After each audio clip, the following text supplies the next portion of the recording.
Two Men On with your hosts, Van Nunley and Fred Slow, with producer Isaiah Johnson on 95.9 FM and AM 610. The Sports Ed.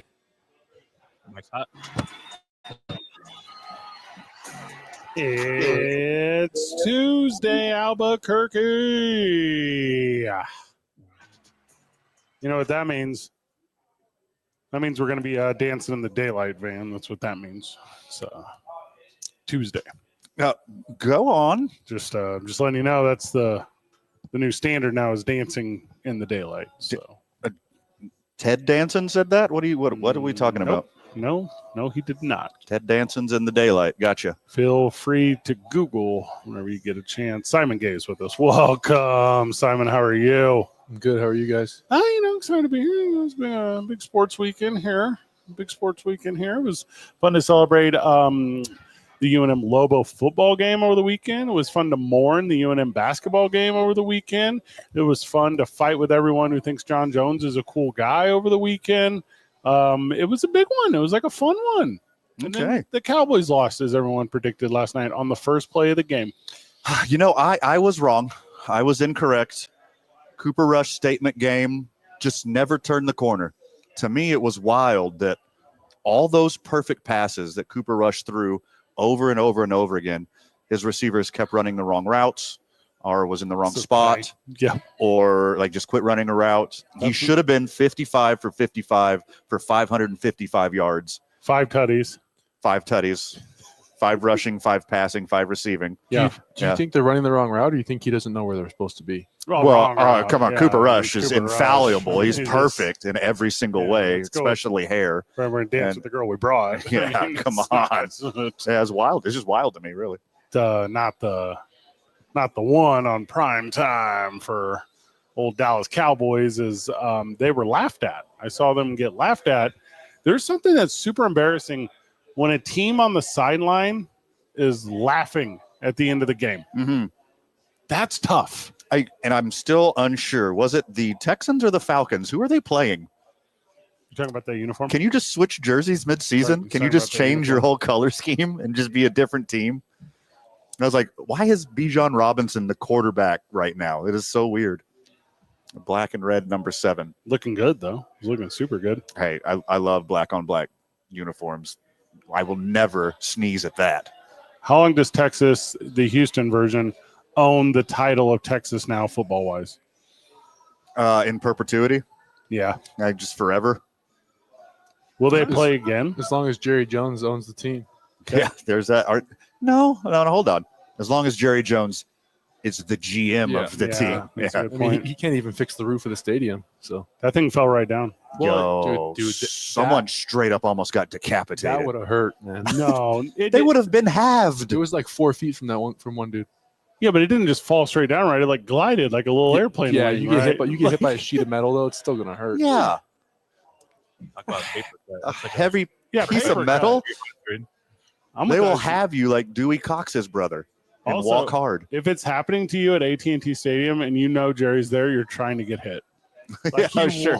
Let me get some of Jerry's back. I want to own the Cowboys. I was running under the sheet of metal like you're catching a punt. Yeah. I was waiting for the moon to shine through the window. Oh, no. That would have been a good one.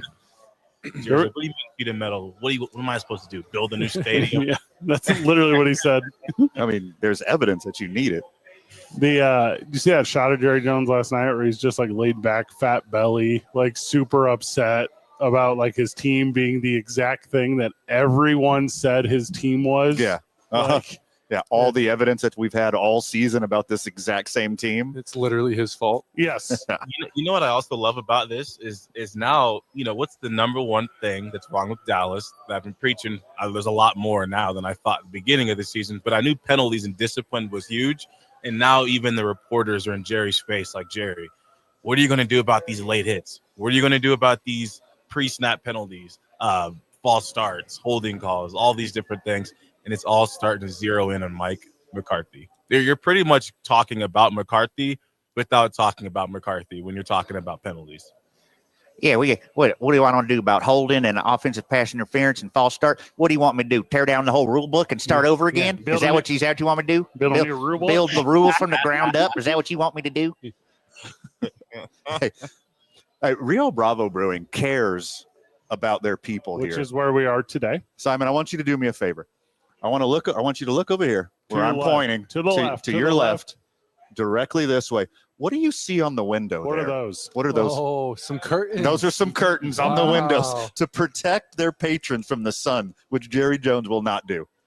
Guess what else is not happening here at Rio Bravo Brewing right here on 2nd Street? Ceiling is not Just a falling shade down. south. I haven't got hit by the roof yet. Yep, the strongest roof you've ever seen in your entire life. The Not a funny- piece of metal shard flying at you. No one's Well, going to get cut in half. One of the funniest things about today is Mike McCarthy goes up for a press conference, and I'm not sure if this was obviously it's not in the stadium, like in the field, but wherever he is, the sun is just beaming on him. Like half his body is just lit up by this sun, and it's like this sun's going to be an issue for this press conference as well. See, I like it. I like it when it happens to me. Feels good on my face. The funniest thing is the roof's falling off, so all they do is close the roof. Yeah. And then Jerry Jones is probably ripping that guy that went to go fix it. He's probably ripping him a new one. He's like, why didn't you do this earlier? Like, I don't know if you guys have been to AT&T Stadium. I've been. It cost $100 to park your car. If you go to AT&T Stadium, it costs $100, $25 per tire on your car. Yeah. $50 per axle it costs to park your car. You go into the building and the roof is falling down? Like, multiply your $100 by every car in that lot. Yeah. Or you're sitting in the end zone getting drilled by the sun the whole game. You're gonna get sunburnt through the windows. That's hard to do. Yeah, you're like an anthill, and then Jerry Jones's stadium is like that weird kid with a magnifying glass just setting their own fans on fire. You ever go to like a big live event, like a concert or like a WWE or whatever, and they have those lights that are on one of those things called, like, where a rooster's head never moves, a gimbal. You know what I'm talking about? Yes. You do know what I'm talking about. I know exactly what you're talking about. So anyways, whenever the lights go up to like create, and then it just happens to get stuck on your one section. Yeah. And it's just like you're at the Miley Cyrus concert and the light is just in your face. It's on you personally. And then the whole crowd is like, turn that light off. Yeah. Uh-huh. That's what you're trying to do with the sun. That's what you're trying to do with the sun in AT&T Stadium Park of Jones World. A lot of the jokes about the curtains, it's like he needs to build them. He's literally got them. They use them for concerts. They use them for other events. Uh-huh. The curtains are installed. They were down for Tyson Paul. Yeah, he just refuses to lower them. So it's not only is it his choice, it's not as bad as him choosing to not create the curtains, but they're already created, and all he has to do is just give the okay, and all of these problems could be fixed. Now, if it costs, he had to go put the curtains in. Obviously, he can afford that. But him being cheap, then I could see him using that as a reason to, like, beat around the bush. But they're already there. Just tell them to lower the curtains, Jerry. But he won't. He won't lower the curtains, and he won't pick up a real free agent, and he won't do anything because you told him to do it. He's just going to dig in even deeper, and he won't do it. He's a stubborn old man. It's like, I didn't get rich doing what everybody told me to do. So Sure. if everyone's saying this, Yeah. I'm going to go the opposite way, and I'm sure there's a diamond in the rough That there. he did that exact same thing in the fall of 1955 when he was protesting schools. Is that okay? Just, Yeah. went his own direction there too. Yeah. Your number out there, that was- might be accurate. When you're in your 30s, 40s, or 50s, when your brain still has folds in it, yeah, be rogue, go crazy. But when you're like 137, however old this guy is, take some advice. Get a little help. Ask some experts. Trust the people you surround yourself with. I did see they just made a free agent signing today, though. Did you guys see this? No. Joe Douglas. So they're going to hire Joe Douglas as their GM. Super Okay. smart. Yeah, super smart move. Yeah. So Jerry's stepping down. They're going to bring in a world beater, 30 and 69 in the last however many Nice. years. Joe Douglas to take over everything. So he's he's not just the general man. He's the JM. He's the Jerry manager. Oh, Yeah. okay. It's a unique because you can't negotiate GMs during the season. So Right. he's coming in as the JM. Is he going to hold Jerry's pocket like he did Aaron Rodgers' pocket? Yo. Like, is this an image that I missed? Because I would like to see this. Does he?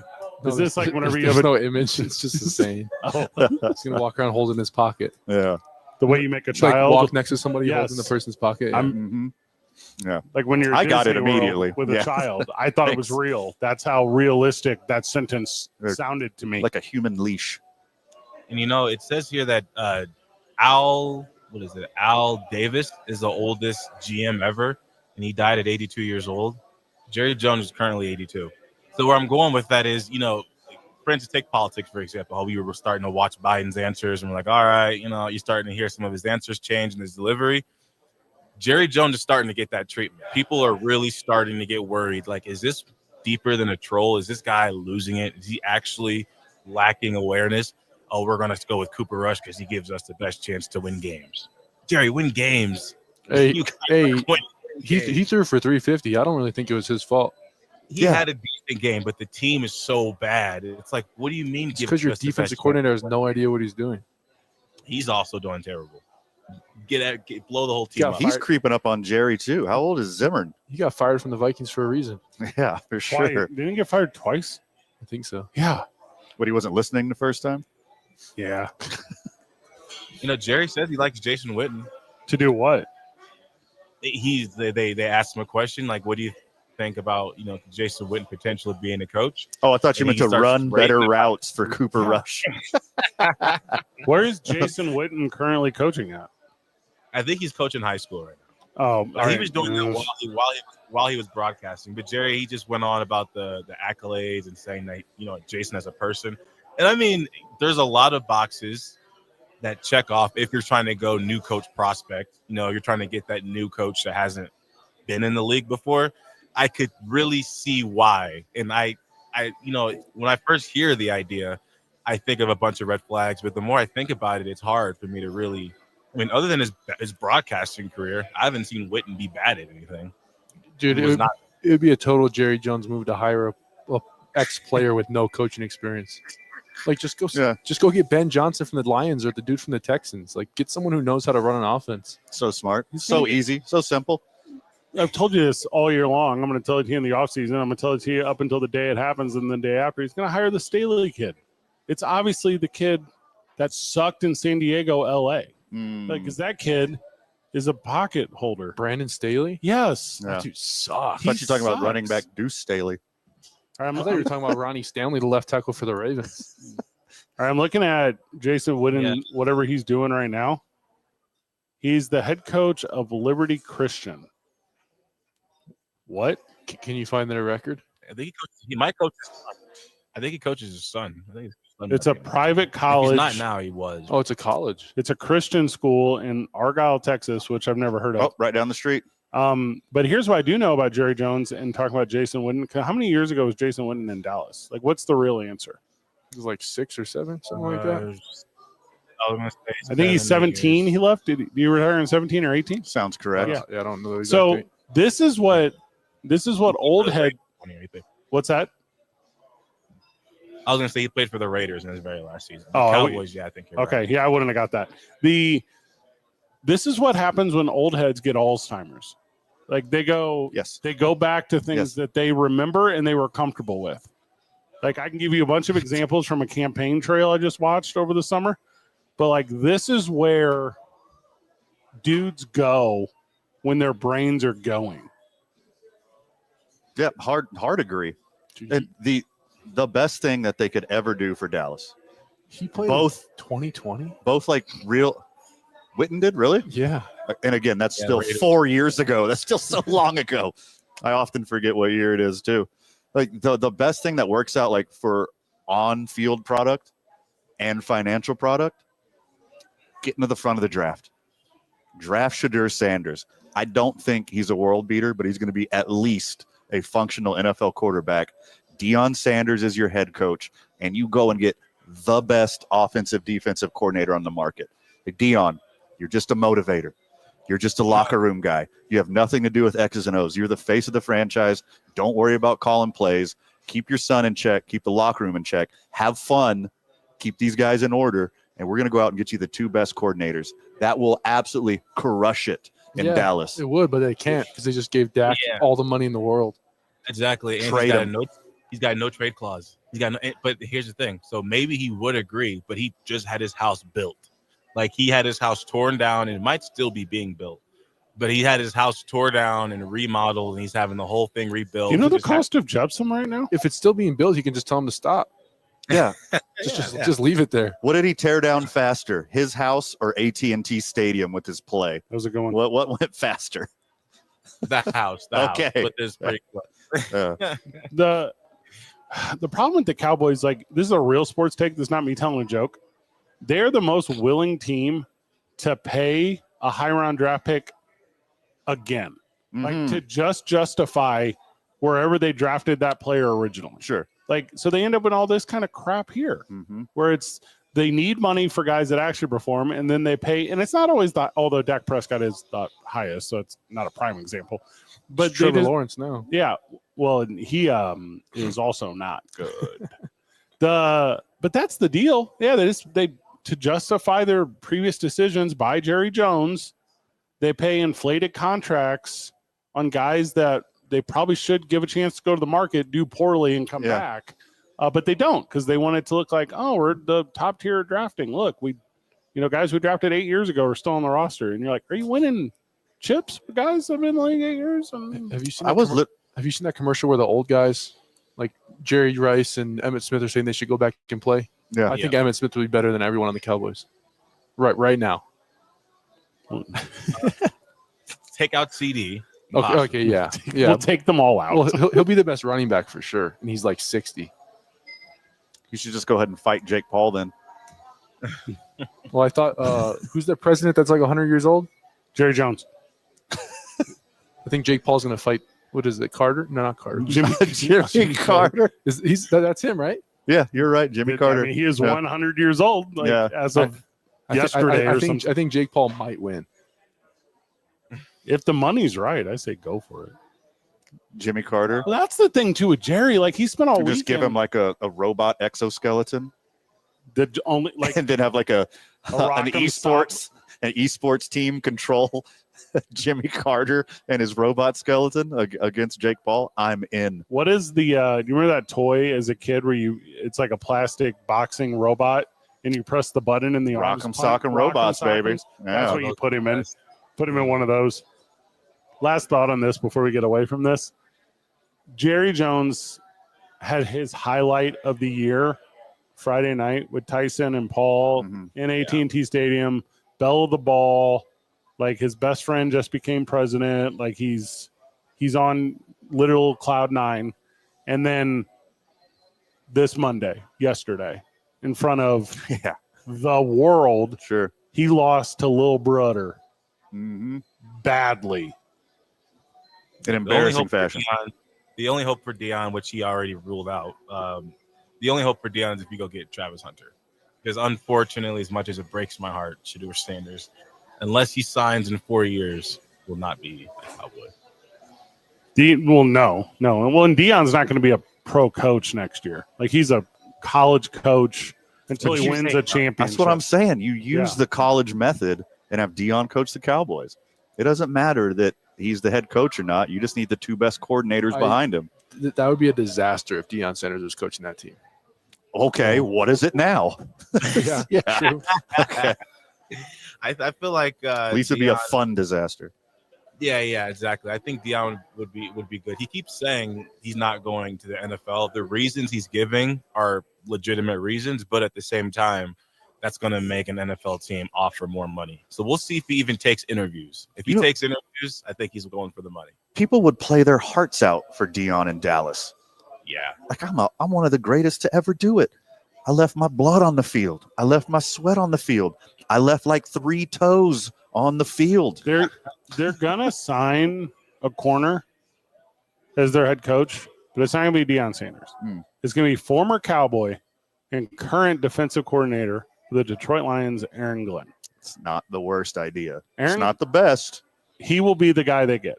It'll either be him or Staley. Those are the only 2 guys that conversations will be had with. I think they need a better offensive coach. I mean, McCarthy's an idiot, but they need a better offensive coach. I don't think a defensive coach will do anything for that team. I don't think anything. Don't get Staley. That would be. I haven't heard his name before. That would be heartbreaking.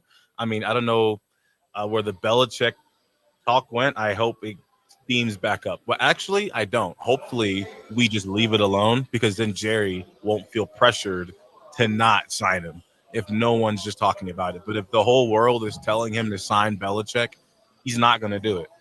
So when we get back from the break, we no longer will force our audience to Dallas Cowboys talk. That will be awesome. For how long? The rest of the day. Okay. It's 2 men on. Challenge 95.9 accepted. FM and AM 610. The Sports Animal. This message is brought to you by the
Where were they? Which game was it? Yeah, who were they? Couldn't tell you.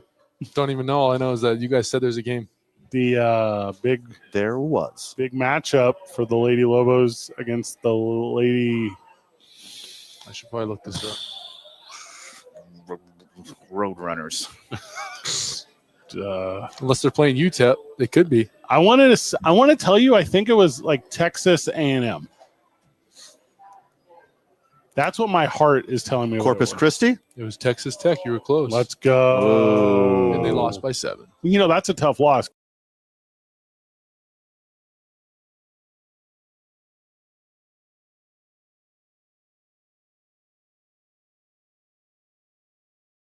Rodgers is now the GM of the Jets, so this is really exciting for them. So funny. He's been the GM of the Jets. Oh, shoot. For like 2 years now. No, technically 3, I guess. 2.5. No one's going to pick up Randall Cobb and Alan Lazard unless Aaron Rodgers tells them to. I need you to stop with this energy right now, because with Joe Douglas being gone, everything is fixed. Yeah, you just get to save so much on salary. You don't have to pay Joe Douglas, and you can go straight to Aaron Rodgers instead of hearing it from Aaron Rodgers through Joe Douglas. Can I help you understand how contracts work and how they're absolutely still paying him? Can I walk you through that one? I think the Jets are going to find a way to lose their bye week this week. Yeah, I was joking, not joking in the first segment. Cannot negotiate during the season for that position. Well, I mean, there's obviously a conduct detrimental to the team clause, and I think having such an awful season is conduct detrimental to the team. His series of awful choices over and over and over again seems to break the morality clause, I think. If you had not have said "I think" at the end, there are only so many goats you can scape at this point, boys. Oof. Like, it is an Aaron Rodgers sitch. Now, I think we've had this conversation on air. If not, I believe it's probably being had nationally. He wasn't that great in Green Bay at the end. And now you got the after the 2 MVPs. Yeah, I was going to say you won 2 MVPs. Yeah. Then after that, not that last season. Not the last season. That last season he was booty. That's because he had a bunch of Cowboys wide receivers playing wide receiver for him. Yeah, guys that couldn't catch the ball. I was trying to think of a name, but I couldn't think of one besides CeeDee Lamb. He brought those same guys with him to New York, New Jersey, and he's still not doing it. You know, it's one thing, and it's him. Like in the Zach Wilson stuff, and drafted 2nd overall, and he was the white Patrick Mahomes, and all those conversations, they were all cool at the time. They weren't real. You know, that sucks for New Jersey fan. But it's 100% an Aaron Rodgers problem. Well, the Jets have seller's remorse, not just buyer's remorse from Aaron Rodgers, seller's remorse from Zach Wilson. Same as Baker Mayfield in Cleveland. Did you see they had no idea the best quarterback that they had in the past decade was Zach Wilson. Did you see that Rodgers' win percentage is lower than Wilson's? Yes. It's ridiculous. Yeah. Zach Wilson is the winningest quarterback since Mark Sanchez. Well, the funniest thing is Aaron Rodgers complains for like 3 years that he doesn't have a good wide receiver, or they don't draft a wide receiver. And then he leaves the team and then brings everyone with him. What's the point of that? Yeah. You're complaining that these guys aren't good enough and you bring them with you, and then they still suck? God, he sucks. What was in that trade for him from Green Bay? You remember what it was? Yeah. I'll find it. I think it's conditional second rounder. Well, who'd they take? Is that like Christian Watson? Is that something like that? Yeah, that 3-headed monster receivers they got 2 years ago. It was one of them. I mean, I'm pro Green Bay so hard right now. Yes. There's no getting rid of that headache. They said it's a 1st-round pick swap. I got to find the actual trade. There's no way. Yeah, I guess a conditional second rounder, if I remember correctly. All the conditions went negative because he tore his Achilles. So you get it was Aaron Rodgers and a 1st, 5th, and 7th to a first and a 5th. Sorry, to the Jets for their 1st, 2nd, 6th, and a 2nd this coming draft. Still a win. Sweet. It's a super win. Yeah, addition by subtraction. And they have Jordan Love. Get rid of that headache. Well, and here's what New Jersey doesn't have: a head coach or a GM, and And they probably threw out some ping pong tables too, just to get the feng shui right in that building. He took up like 4 lockers. Aaron Rodgers does? Yeah, 1 for his play and like 3 for his ego. Hey, but knowing him, he walked into New Jersey Stadium today, wherever they practice. He walked in and it was like that High on ayahuasca. Yep. Yeah. Like that scene from Lord of the Rings, and he's like, Super Bowl's back on the table, boys. And like some idiot teammate is buying into that. Yeah. Cool. Not everyone gets to age like Tom Brady. And now all of a sudden everyone hates him in the broadcast booth. I'm like, what is going on here? I mean, it's only Have you listened to him talk? yeah. He's fine. I don't. When he was like just a troll, when he was like just a little clever joking prankster with the media, people tolerated and sometimes loved Aaron Rodgers. Now that he thinks he's like a doctor and scientist and vice presidential candidate, and he will not shut up on everything that's happening in the world, that's when people turned on him. Maybe that's why I got more pro him. I'm the Jerry Jones of this. When we get back from the break, I got the best stat about Van's favorite player. It's 2 men on 95.9 FM and AM 610, the sports animal. This report is sponsored by It's Black Friday filled up at Lowe's. Get up to 50% off select major appliances. Plus, take an additional 10% off when you buy other select major appliances. Valid 11/6 through 12/4. Cannot.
Welcome back to the program. We are just 2 days away from Duke City Championship Wrestling at the Rio Rancho Event Center. Doors open at 6. Event starts at 7. We have fun live music as the doors open. We have a high school band. We're super excited to have them there. Not like a marching band. Not like a marching band. No, like okay. like a rock and roll. So Teardown performs starting at 6 o'clock. So big thank you to they and Warehouse 505 for that grouping. It's going to be a very fun night. New merch, lots of cool stuff going on. Some floor seats still available. Otherwise, I know we have a bunch of tickets out to some cool youth groups, so it's going to be fun to get those kids out and be a part of a cool night. That's wild. Floor seats are still available. Yeah, kind of wild. Yeah. Well, there's a lot going on.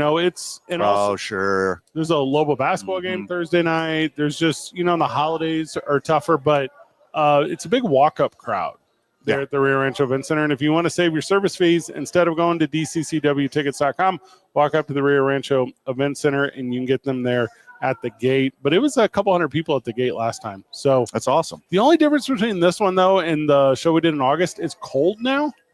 So you don't want to wait outside. Ooh, good point. Yeah, get those ticks early, get out and hang out with us. It's going to be absolute banger of an evening, and we're excited to have you if you want to be with us. Simon, you've never been. No, I have not. All right, we're going to change that soon. We got a couple big dates coming up. So we got this Thursday. That's at the Rio Rancho Event Center. That's No Way Around. Hobo Hank defends his title against Baba Thunder. Going to be incredible. Oh, my good. Hobo Hank has to fight a 7-foot tall guy? He's 7 foot tall, dude. Holy moly. I booked him a room at the Andalus, for his stay, and they're like, sir, we don't have a bed big enough. They have like a tall enough ottoman to put at the end of the bed? Or just put 2 beds together? Lengthwise? That's and go smart. diagonally. Yeah. Very smart. But also, this is not like a comfort inn. This is the Andalus. Yeah. I don't feel you can just move them. Yeah. like hand carved pignon beds. Yes. Yeah, sure. Slept on by Barack Obama and dignitaries from around the world. Uh-huh. And you're like, yeah, but we could just put a futon in there, right? No, we cannot. Not how it works. We don't have you that way. What, air mattresses? You are a big boy. You know how incapable people of size are of sleeping on an air mattress. Yeah, getting up and laying down is the most challenging part. Yeah, I think laying down is probably the hardest part. You might pop that thing if you sit down too hard. You ever put your good idea. Yeah. You ever put your elbow in one trying to get up and it just hits the floor? Lift you off the side. That's more than the worst. It is the worst. I got a stat for you, Van. You ready? Hit me. Oh, I forgot to mention the dates. I got ahead of myself here. So this Thursday, No Way Around, Rio Rancho Event Center. December 28th. That's a Saturday. That's going to be a lot of fun. Duke City Championship Wrestling. New Year's Eve? Correct. That's awesome. That's Saturday night. We return to the historic El Rey Theater, where we're going to do our Christmas and New Year's celebration smashed into one. Sweet. Yeah, so it'll be New Year's Christmas Eve. And then January the 17th, it is a Friday night. That Duke City Championship Wrestling makes its debut at the Kiva Auditorium as part of Albuquerque Comic-Con coming to town. So if you want to be a part of Comic-Con and pro wrestling, you can do that with us out at the Kiva. So 3 banger events over the course of the next 3 months, and we're super excited about that. Also, if you do support Duke City Championship Wrestling through dccwtickets.com, keep in mind that I own that. I am in the ownership group. Your money goes into my pockets, or as Van refers to them, Daddy's pockets. I've never said that once out loud to anyone on paper, on text. That is completely admissible in court. That is basically slander. Libel, if you will. Jordan Love has been intercepted in each of his first 8 games, Van. He's the first quarterback to do it since. You ready for this barn burner of a Johnny name? Manziel. No, I got it. Oh, you know who it is? Brett Favre. Yeah, I'm going Favre. Case Keenum. Oh, damn it. I'm just waiting for the next butt fumble. That's Sanchez. That's a different guy. I know, So when but I'm you're just waiting for it. when you're an elite quarterback like Jordan Love, probably the best to do it behind Cooper Rush. When you're at that upper echelon of quarterback, you got to take some chances. You see your boys open, you have the confidence to slide it in a little tidy window. Go for it. Not mad at all. Like Jameis Winston. Yes, but with LASIK. I saw I saw a stat. It's like if Jameis Winston played every game, he'd had 750 attempts, which is insane.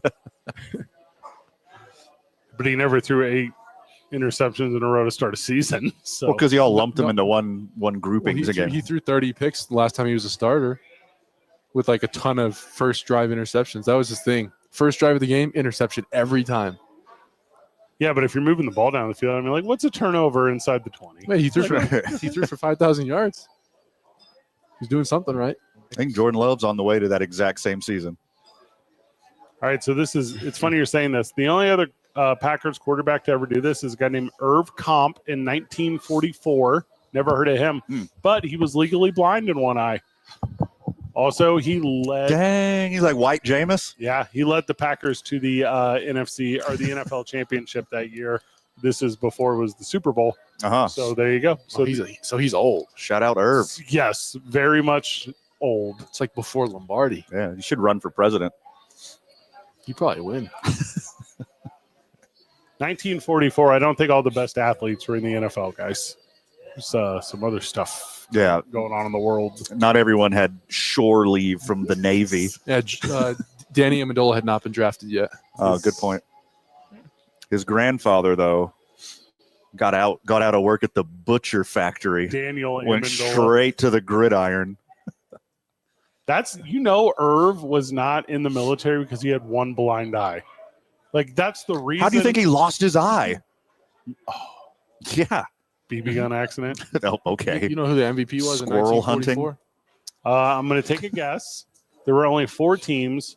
So I'm going to say it was from the Chicago Cardinals, and it was Sammy Baugh. Oh, good one. No, it was Frank Sinkwich. What team? The Lions. Oh, okay. All right. Yeah, Old Frankie Sank. Frankie Sank. Hey, what was his medical exemption from World War II? Yeah.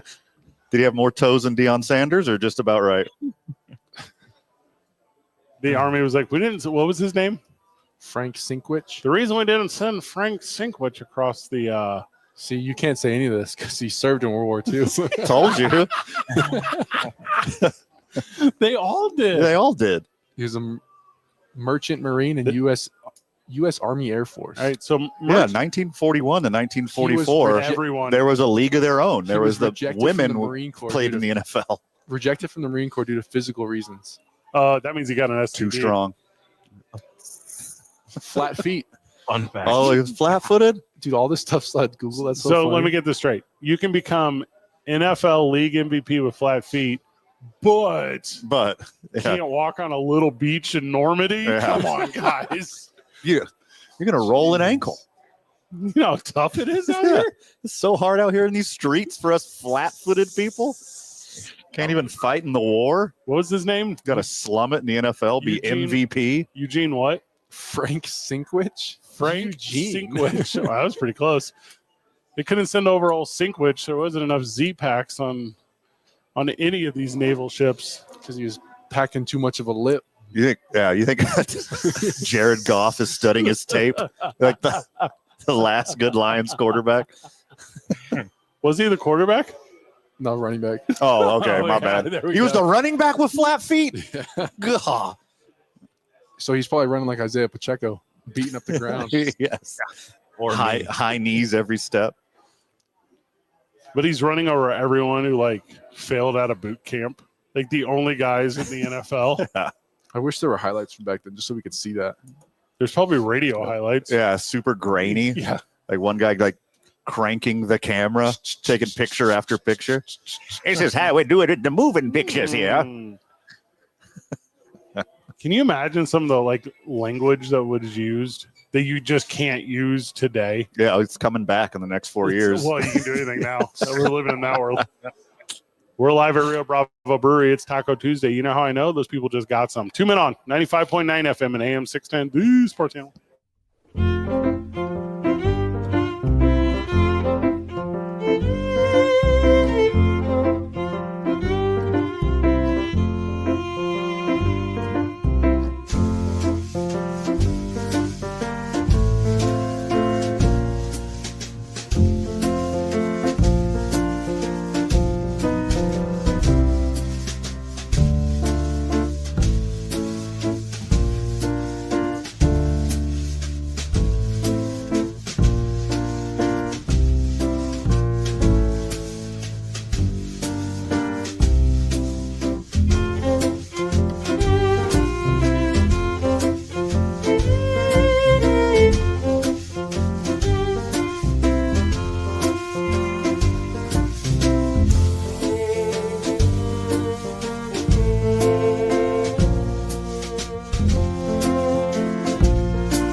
Jen Baker is with us. She is Rio Bravo Brewery. Jen, welcome. How are you? Hello. Yeah, finally got you. Finally guilted you know. into coming on the program. I usually do so well and stay away. Taco Tuesday here at Rio Bravo Brewery. You just slammed half a beer. There's a holiday market going on. You're in a good world right now. Yes. You guys don't have any beer, but Ooh, burn. it's okay. Yeah, what's It's up, almost Simon? 5 o'clock. Seven short minutes. I know. I got All a 3 of you guys don't have a 32-ounce beer. water bottle full of vodka right here. Oh, No, Ohio. Only way he rolls out of bed in the morning. So, all right, what's going on in the back here? What's up with this Christmas market? yes. Christmas market, December 8th. We'll probably just have a bunch of vendors throughout the brewery. We still have a lot of open spots. So if there's any local vendors that want to come in and What are the email- rules? Like 51% handmade? Like, what's up? Not too many rules, just no outside food mostly. I think desserts are okay, like pastries and stuff if it's a bakery. Now, hear me out. Van's Crafts. I have an idea. Okay, let's hear it. We set up a booth. Van makes some crafts On the spot on the spot. You with whatever items you bring. yeah, with requests. Yeah. Actually, that could be. Do you have like a time limit on each thing you're gonna make? A long Okay. time. Yeah. You'll make It's gonna- one. yeah. You'll make one thing throughout the entire Christmas market. Yeah. Whoever comes first is going to be real happy, though. Yep. Yeah. That's It's a stocking you'll shut. have 5 shut hours. Yes. Is that how long the event is? Yeah, it's a noon to 5. It's a Sunday afternoon. So I love these holiday markets for like the last minute Christmas presents because yeah. a few special people in my life, like I plan and think about it and give them like heartfelt gifts. But anyone else on my list, I'm like, I got to buy them something local. So I love supporting local and I love grabbing this stuff last minute. So I can't wait to see it. You count the 8th as last minute? Yeah. Oh, totally. That's I early. would think like 22nd, 23rd is last minute. Well, then you go to Walmart or Walgreens. Yeah. That's yeah. But to get some quality gifts, you have to start at December Exactly. December 8th. Yeah. Good day. But we'll have some live music and we'll have a couple new beers. We have a Biscochito beer coming out. Oh, so I'm in. That'll be delicious. Have you already drinking this? No, I've had samples of it. I was there when they were brewing it last week. Is there a sample right here, right now, that I could have? I might be able to get you a. Such a good answer. I'll see what I can do. Big market is Once you guys get done, I'll get you a sample. that's Sunday the 8th. Is that correct? Sunday the 8th, Okay. noon to 5. And then, but you're open the rest of the month too. Yes, all month long. So we'll have a few months throughout, or lots going on in December. So, and you're booked up on holiday parties because I tried to put the Boys and Girls Club party here and we couldn't do it because there were so many parties. We were trying to squeeze you in. We do have a lot of holiday parties coming up, but I would still give us a call. We definitely still have a lot of days that are open depending on what your calendar is looking like. Super sweet. And also friend of the show who's been like dying to get into the Friendsgiving event on the 21st. Bummer, it's already sold out. It is sold out. We just sold out. I'm happy about it. I'm sorry for anybody that was trying to get tickets. Is there a One every waiting year. list for the friends of the show? We'll see. We'll see. I don't Okay. know. You guys have to get a beer first. Deal. All right. Jen, thank you so much. Whenever we get back from the break, we're talking fantasy football. It's 2 Men On 95.9 FM and AM 610. Sports Animal.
Simon? Is that what he's doing?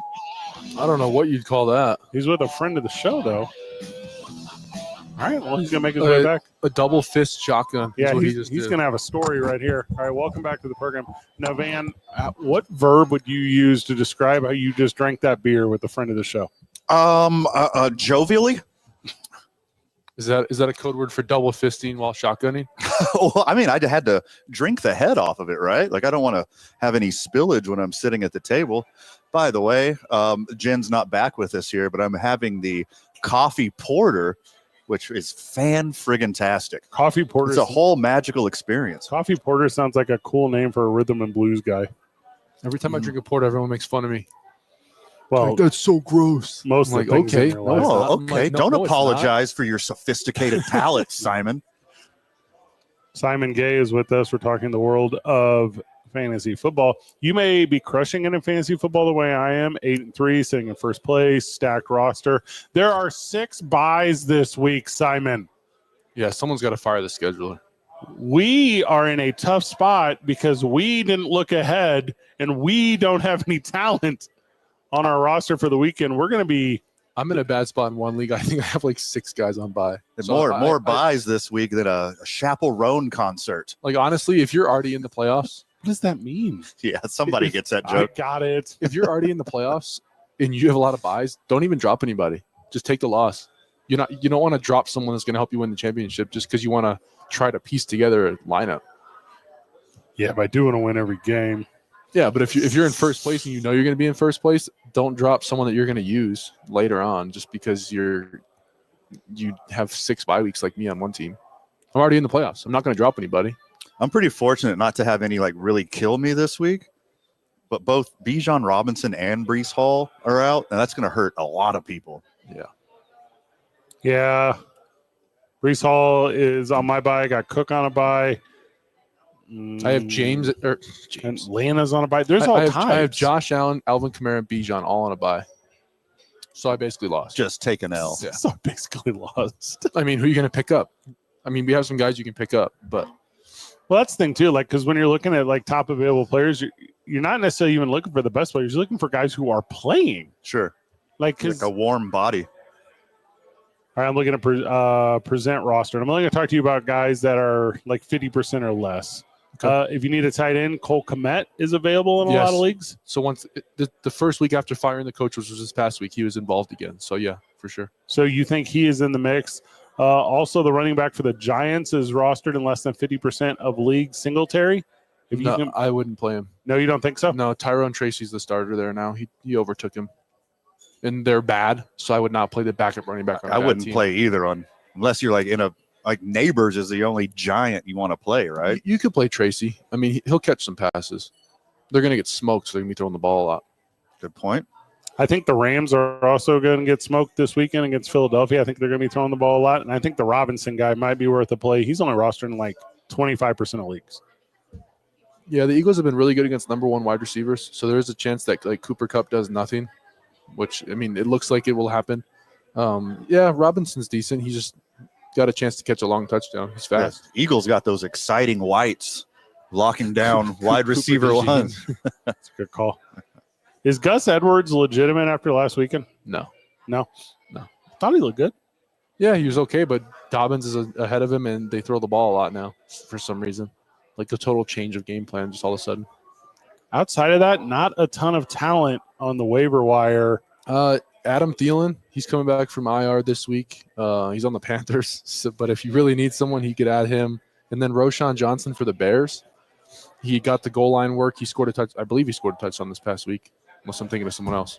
But DeAndre Swift is not going to get the ball on the goal line. So we're picking up Roshan Johnson for like an upside pick this week. Yes, he did score. So, I mean, Roshan Johnson's a good idea if you're short on running backs like me in one league. Demario Douglas is still on the waivers a lot. Like Really? He's having up and down weeks, like up and down, up and down, up and down. And I don't see the Patriots leading a lot of football games. So I think he's going to eat, especially in garbage time. Who are they playing this week? Miami? Yeah, I'd play him. What percentage owned is he on? What app are you on? I got Fantasy Pros. It mixes all of them. Oh, okay. So yeah, it mixes Yahoo, ESPN, and oh god, what's the other one? What week do playoffs start? 15 after the last bye week. It's really weird. So there's 6 bye weeks this week, 0 next week, and 6 the week after. Okay. Well, So dumb. there's 0 next week because of the holiday. So with Everybody's got to play everyone- Thanksgiving week. Yeah, everyone plays on Thanksgiving. Everyone eats on Thanksgiving. I guess the scheduler doesn't need to get fired then for that. And then, so, all right. So, what are we in week 12? So, you got the 13th, 14th, 15th is when the playoffs start. So, you only have 3 more weeks Yes. of regular season football. Yeah. So, if you're on the outside looking in and you're past the trade deadline, Yep. like there's really nothing you can do here. It's if you did not make a move and you are 3 games out, it's pretty much over. Dead man walking. Because you got to hope that the last place team loses out, and then you got to win out. And if you didn't make a move, it's probably not going to happen if you're still in 8th. I'm in really rough shape in my money league, which I am also the commissioner of. Uh-oh. I am number 2 in total points the whole season, and I am on the outside looking in as I'm in 7th place and got to win the last 2 games. Is it 16 playoff? 6, yeah. First 2 get a bye. How far are you from the 5th and 6th spot? Oh, I mean 1 game off. Oh, yeah, you're But better. yeah, it's not ideal though. You But prob- luckily I got the tiebreakers over everyone. Yeah. Not me. No, I do. I scored 104 more points, 140 more points than you, and you're in first place and I'm in 7th. I hate fantasy football sometimes for this exact same situation. I'm in a league where I scored 340 more points than anybody else, and I'm in 2nd place. Well, that tracks actually. In the 1 week that my lowest score of the week was against the guy that's in first place. I Naturally. scored like 120 points. Had So to be. he's got And the he put- He tiebreaker. put up like 190. It's a good holiday conversation. The like Thanksgiving, like fantasy football stuff. It's a good one. Yeah, Unless you're not in the playoffs. sure. Like if you're not in the mix, Well, it makes it even better That's why you need because to you be get in to mul- rag them at the You got to be in dinner multiple table. leagues to make sure you have one team to talk about. but then do you talk about your multiple failures outside of that? No. You only talk about the good ones. And then you say your good league is your Yeah. biggest money league, even if it's not. Let me tell you, this is how you do it. Fabulous lies. Yeah, but Yeah, but yeah, I works. smoked you in that league, and you're in last place. You're lucky to at least win 1 game. Yeah, but I'm Yeah, total, but- I'm total in points, okay? Even though I'm on the outside looking in, and I got the tiebreakers. And, this is like my dynasty league. I've been playing my boys for a long time. And, I never have won the championship, but I've been in the mix. Being in the mix is a big deal. Obviously, I got the most hardware. Like, come on, give me a break. I won this league. Diamond level. Hey, I'm low-key good at fantasy, and I never talk about it. You're low key insanely lucky. I'm good at dynasty more than anything. I mean, I've won one league 4 years in a row.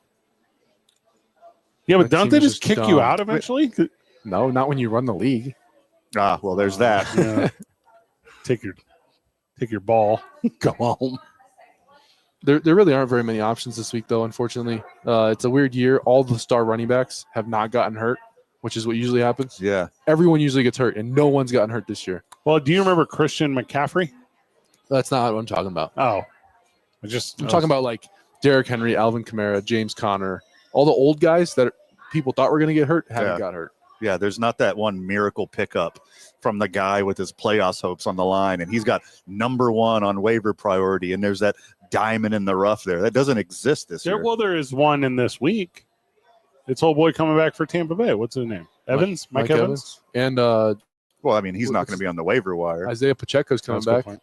One of the things to keep an eye on is the Cleveland Browns wide receivers, because Jameis Winston throws for 5,000 yards every year. He's the starting All right, quarterback. so hold on. So I have Joe Burrow on bye. You saying I should get Jameis Winston for the weekend? Because I'll See, do it. I don't know about that, though, because They're receivers. playing the Giants. They're booty. No, they're not. Oh, they're not. I They're thought playing they the were. Steelers on Thursday. Oh, they're Well, booty there's too. that too. They're like the best defense in the league. All right, Tommy DeVito's playing the Buccaneers. Do not play Tommy DeVito. Well, hold on, hear me He's out. So Just bad. for the joke. He averages 5 sacks a game, so play the defense against him. All right, so pick up Tampa Bay's defense. Yes, So I actually have 2 claims in 2 leagues for the Tampa Bay defense. I'm getting. I mean, there. Jameis went. No, I'm not playing Jameis against the Steelers. All right, heads up, and I don't know why. This is a really hard week to stream quarterbacks. It really is, because there's not that many I available. just told you about Jameis. I mean, Drake May, right? If he's available, I mean, if Bo Nix is available, you have to get him, because he's really he's like 50 or 48% owned on some Sure. apps, which is dumb because he's like the wide receiver or the what is he? He's WR2 on his team. Quarterback 7 Yeah. on the year. What about Taysom Hill? He's on a bye week. He's a stud, though. Yeah, he is. What a week I he had. was talking to Van that Taysom Hill should run for president because he can do everything. Well, he wouldn't get tackled if he was running for it. Mhm. One thing to see who's got a good matchup. I would not play Caleb Williams this week against Minnesota. You could play Geno Smith if he's available against the Cardinals. The Cardinals defense has been better, but I think Geno Smith will be okay. If Russell Wilson is available, him against Cleveland is a good play. He was supposed to be good last week, and he put up 6 points Won the game. on field goals. He's a winner. Set him up. The QB options are bad. I mean, you could take a shot on Anthony Richardson after his 30-point game, but that's risky. With the draft cost, who's dropping Anthony Richardson now? Because I have in redraft, a lot of people did. You think? Yeah, I have the real answer. You guys are playing games over here. he's 48% owned Wild. The answer is Cooper Rush against the Washington Guardians. Guardians. He's guys. I mean, obviously that was going to be my exclamation point at the end of this segment, but go ahead. That's the move. Did you see what he did on Monday night in a losing effort? I really wish Dak was still healthy because their schedule for the playoffs is so easy. They have Cincinnati, Carolina, Tampa Bay. Those are like 3 bottom 10 pass defenses. I'm dropping Joe Burrow and picking up Cooper Rush. No, are you serious? He's on a bye. What am I supposed to do? Drop. He's like the number 1 quarterback the past 4 weeks. Why would you drop Joe? You can drop anybody else. Give me a list who you can drop. Let me see your bench. He's not dropping Joe Burrow, Simon. Just read me your bench. All right, looking at my bench right here. Probably Probably drop. be like Justin Jefferson, Jamar Chase. I'm going to drop. Have you guys heard of Odell Beckham Jr.? Yeah, he should not be on the team. Well, here's the thing. I had to pick him up because last week, what was old boy's name? I had Mike Evans in because he was maybe going to play or not, and then he ended up not playing, or maybe I'm talking about Nico Collins. I don't really remember. So he was playing on Monday night, so I had to put him in last minute. It's a whole deal. That was Nico Collins last week. Yeah. That was annoying. And then he hung out for a week because, I mean, why not? Welcome back to the team. He's just there for the vibes. Oh, that's a real thing, Ben. You have synergy. You just throw a bunch of guys on a squad together. You got to let them gel. It really does look like the Cleveland Browns wide receivers like the best pickups. I mean, Elijah Moore did good. Jerry Judy's been good. You could pick up. He's on a bye week. God, that sounds so weird when somebody says that out loud. What? Jerry Judy's been good. Dude, Do you feel like you're the first person to say that? probably. I mean, the last 3 weeks, 12, 14, 26. Dude, he was 6 for 142 and a touchdown this week. If you're in a rough spot on running back, are you going to give Trey Benson some love? Absolutely. I was actually going to talk about Trey Benson. So before the bye week, the last 2 games he put up 15 and 12. So he's getting more carries. James Conner, they're probably going to save James Conner for the playoffs because he's a workhorse. So I do think Trey Benson's a good ad. Coming off the bye week, I think he'll be more involved anyway. And Seattle defense is they're middle of the pack. So he's definitely a good ad if he's available. But this is a guy that wasn't on my radar earlier in the year. No, he shouldn't have been in redraft because James Conner's the man over there. Yeah, he's stud. He looks like he's like a legit NFL running back. Yeah. All right, I think I have the answer here. For what? Everyone's questions. World peace. For a running back that we need? I'm telling I don't ever need a running back. So let's be very clear on that. I set myself up for running back success. And that's what everyone should draft the way I draft. All running backs. Auto draft. I've never auto drafted. Here's some guys I got on bye. And I'm not trying to be braggadocious here. James Cook on bye. Breece Hall on bye. Sounds like you need a running back. No, I don't because I'm so stacked. Najee, he's in. Oh, God. Robinson, he's in. Bijan Robinson? Henry, he's in. Bijan Robinson? Yeah, stud. Brian. He's on a bye week. Brian Robinson. Okay. Okay. Who just coming off of missing 2 weeks. Yeah, stud. So he's rested. That's what I'm trying to get to. You're going to play Najee Harris against the Browns? Yeah, stud. Dude, he's going to get like 9 yards. Yeah, and a tutty. I finally get to deploy Nick Chubb this week. Getting Against chubby with it. Yeah, heck yeah, man. All right. Because everyone else is on bye weeks. Otherwise, he'd be on the bench. That's true. There's not really that many start-sit options this week because you have to play everybody. But everyone's in this spot. Like, keep that in mind. Like, the team you're playing against also in this spot. Yeah. Dude, Brian Robinson's a really good play because the Cowboys defense sucks. Yeah, we witnessed that over and over again this season. When the Cowboys gave up an opening touchdown and then Laramie Tunsil was like, just kidding. I went, this is going to be a really bad day. Dude, that first play was nuts. And everyone's like, Nico Collins is going to get hurt again. Why are you having him run down the field? Because he's good at it. Yeah, that's kind of his specialty. Do you want to take a knee every time? Yeah, he's 6'4" and fast. Like catch the ball and slide immediately, like Tua should be doing. Like Tyler Lockett his whole career. Hey, he did good. Though. You know who did that forever was Isaac Bruce. He would catch the ball and fall down. Mm-hmm. No one ever tackled him. I feel like Julian Edelman did that a lot too with Brady. Yeah. I mean, he had to physically. Yeah, he's 5'11". Yeah. You know, and other reasons. Torrey Holt did that for a lot of years until he went to Jacksonville. And for some reason, he started taking hits. You're like, you can't win every game by yourself, brother. Like, just fall down. Like, we'll do another snap. The funniest thing is when you see a tight end catch a ball and then he falls down. I'm like, dude, that cornerback in front of you is like 50 pounds lighter. Terrified. 50 pounds lighter that you just go through him. The corner goes, literally just shaking. Yeah. Like, and that's like a tight end thing. Like, they want to. Like, they want to run into you. And you know that as a defensive back. Would you rather try to tackle Derrick Henry on the goal line? No. Or get hit by Fred Warner? Or they get hit by Fred Warner. Really? Yeah. Because I can brace myself for that. But you could just go at Derrick Henry's legs. Cool. Did you say it's still going to hurt. I watched dude break his arm on punt coverage last night or whatever, and I go, no. Ooh, that one was Making gross. a tackle is terrible.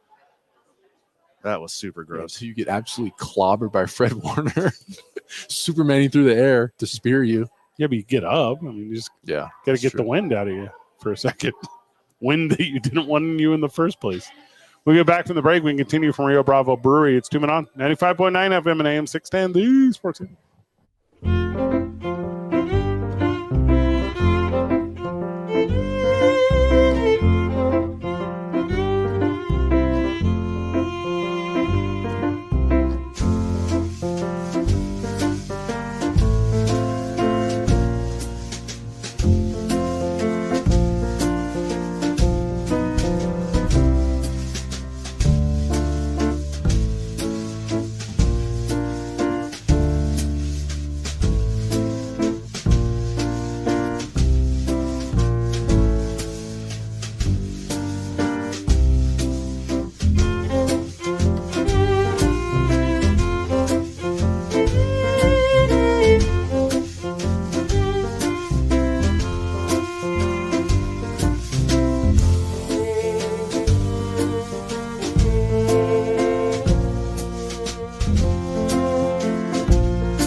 Mike Hot. Welcome back to the program. Welcome back to Two Men On. We're live at Rio Bravo Brewery. I am Fred Slow. Simon Gay's with me. Now Jared Gay's with me. Jared, welcome, brother. How are you? Thanks, Fred. Sorry for running late, man. Well, I mean, you were down at Duke City Cages? Duke City Cages, yeah. Giving a couple lessons to some wonderful youth players. That are going to be way better than you one They day. are definitely better than I am right now. Well, there you have it. We're talking the world of fantasy football. We're talking bye weeks galore and how it's okay, fantasy fan, because your opponent in the same boat as you, unless, of course, you're me and you're sitting in first place looking down at everyone. Through sheer luck, no skill of No your way, own that's- whatsoever. Not the 2 QB league. No Yes. way. What? Yeah. Stop. Yeah. Zero QB strategy I want paid everyone- off yet again. This is, Greatest of all I mean, time. we talked about avoiding quarterbacks in the early draft season to begin with in a Yeah. one quarterback league. Uh-huh. But this shows you that even in a league where you can start 2 and they are, I don't know, like 3x more valuable in those kind of leagues, where you can still win, just not drafting quarterbacks. Yes. Fueled by Joe Flacco. Did you pick up Tommy DeVito? Big week. All right, first of all, don't put my business out there. No one's going to pick him up. Don't worry. Tommy Cutlets. You can have him. I'm dropping my entire fab on him in one league. There's no because I have Darnold and Hurts, and that's it. Are they both on bye? No, but they're destined to get hurt eventually. Oh, two Ah, quarterback nice. league? Yeah. Two quarterback? Okay. Crazy. I looked at my opponent this week, or I'm missing like Josh. I'm missing my Buffalo Bills and a couple other guys, and I'm trying to make the playoffs. And I look over, my opponent is missing Jamar Chase and Bijan Robinson. So things are looking up for this week. Oh my. So everyone, if you're missing players, chances are your opponent is missing a couple as well. All right, so you say Tommy DeVito's worth a play. Okay. I don't know about 2 weeks from now because I don't plan that far ahead. In But life, I'm not crushed on any of my leagues, but like some seriously like contributors are gone out of my leagues. It's every single one. Like there's a couple teams, studs gone. 6 teams on by, right? Yeah, Yeah. 6 this week, none next week, and 6 the week after that. the cat that everyone should be targeting is the tight end from the Los Angeles Chargers. Big Montana? Will Disley? Yeah. He is, in fact, from Montana. Is he a dude, though? Yeah, Yeah. He's been good. I'd play him. I meant to mention these names earlier, but two names to keep in mind. Keep an eye on and yes, the Raiders are bad, but keep an eye on their backfield. Dylan Lauby and Amir Abdullah will probably be the tandem that are going at it Oh, this week. it's Lauby. I Yeah. thought it was Dylan Lube. I was just about to say, there's no way he's going to say Lou. Why? He had 1 carry last week. Yeah, but Well, Madison and Zamir White both got hurt near the end. yeah. Oh, okay. That's I didn't why know Madison was hurt That's why I too. said both their starting running backs got hurt. Oh my So goodness. Keep an eye on that. and Now, then you'll if be good. either White or Madison play, they're both You both good plays. You can't play either of them. No, you can't play either of the other two guys. Oh, correct. Yeah. Abdullah and Lauby. But I mean, you can play Abdullah if one of Did them you plays. Google how to pronounce that before you came here? Or do you just his pedigree? I watched the combine. Oh, okay. You're telling me to pick up Dylan Lube? And No, he was only if Zamir White is out. He's owned in 0% of he was leagues. a Yes, he healthy is. scratch last week. If White and Madison are out, Dylan Luby will probably start. In my league, I have 0 running backs that have a game this week. His NFL career, are you ready? He's one carry, 1 fumble. yeah. He has -2 fantasy points this year. This He is didn't even get a yard on the fumble. this is the guy that like Dallas is eyeing for next year. This is that type of player. Dylan Lube. He looks like he tried to steal your girlfriend at prom. Like he's that type of guy. Did someone do that to you, Fred? Not Dylan Lube. But that kind of, he looked like him. He tried, but he fumbled. Nice. But this just tells you that, across the league, running backs are really healthy. I mean, what big injuries have we had? At this point, usually Dylan Lauby is like Nice. a top 20 running back because everyone would be hurt. No one's getting hurt. And Right. based on statistics, you mentioned Trey Benson earlier. James Conner is destined to get hurt. He has never played a full season. Oh, good point. He's up against it, isn't he? So get Trey Benson if you can. He's been good anyway. This is all handcuff season. Yeah. I think Daria Gumbawali is probably the guy you want for the Texans. Gets the pass network if Mixon gets hurt. Trey Benson for the Arizona Cardinals. Braylon Allen for the Jets. I think Keaton Mitchell for the Ravens would probably get a bulk of the carries if Derrick Henry ever gets hurt. So it's No one's getting hurt this year, though. And then Unless you're a wide receiver, and those guys all tore their ACLs. so with all the bye weeks this week, there's 2 defenses that are actually streamable, and it's the Commanders and the Buccaneers. They both have really good matchups. Why are you putting this on Tommy DeVito like this? Like, I don't like that. Like, What? he's going to change the game. I'm not even joking. I think I would have more yards than Tommy DeVito if I played quarterback for a game. But let me check real quick Dude, in the league. Timmy Cutlets last year? Tommy Cutlets. No, I think it was Timmy Cutlets. Tommy. His No, name is Tommy DeVito. I know. I think they call him Timmy Cutlets. It's Tommy Danny DeVito. Can you check it? I'm pretty sure it's Timmy Cutlets. It is Tommy Cutlets. Brian- Every single report says Right. Tommy I Cutlets. checked the ethnicity of everyone in our league. There's no Italians, Fred. So So he should be you available. feel free to add DeVito. You'll have no competition whatsoever. Is Drew Lock fallen so far from grace? No, they're not playing him because they don't want to win games. They only signed him to be the backup if they were going to make the playoffs. They should wanna have lose- known that. They want to lose as many games as possible. And sell a lot of jerseys. I do You're going to have- sell a lot of DeVito jerseys in Jersey. I do have one note on benching somebody, and it's Jalen Waddle. Dude sucks. He drops it all the Dude, time. he's so blunt. And then he gets hit in the medical tent for like at least 15 minutes. He has more medical tent visits than he does catches this season. Yeah, he goes to the blue tent once a game, guaranteed. He has been a bummer. It should definitely be a bet on Prize Picks. Over under tent visits for Jalen Waddle. Ooh, I like that. 1.5 All over. right, more or less, first of all. It's over under. No, it's more or less. More or I'm gonna less. say over under. I mean, Simon, not you on do- Prize you'll do your Picks. say. Is the Yeah. people at Prize Picks would ask that you don't. It's not that what they say? legally.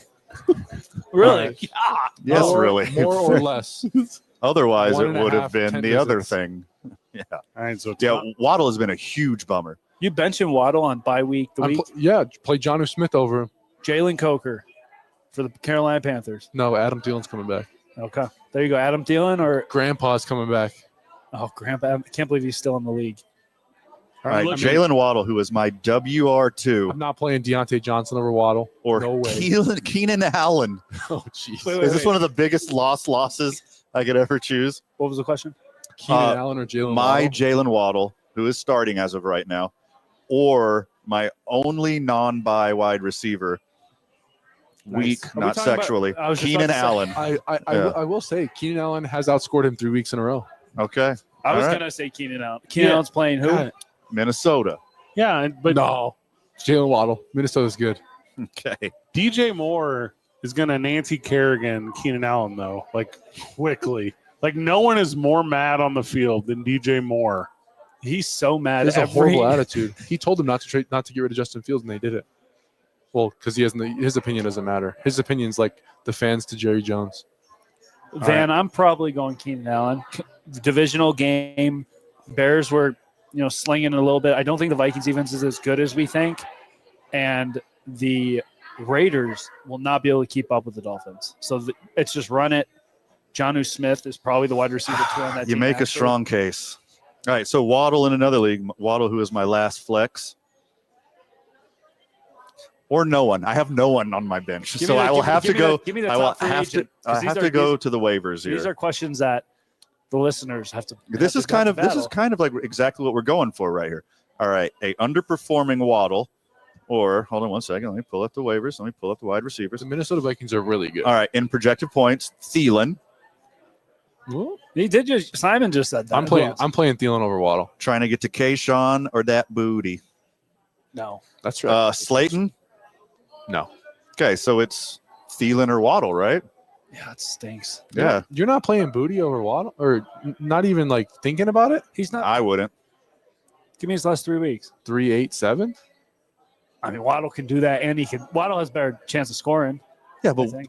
you bench Waddle If and he- he goes if he off catches for the- 150 if he catches and the 3 ball. tutties. That Dude, is exactly what happens in since- fantasy. Since week 1, he has scored over 9.0 times. That would be the full season. Well, week 1 he did really good. Yeah, since Did then. you say since week 2? Since week You 1, are such. Okay, he's such ESPN. You nitpick that one stat out to Sure. keep the projections down. I mean, All right. in week 9 he had 2 catches for -4 yards. Here's where you But he guys scored. Here's where you guys are failing, and I will help you all again.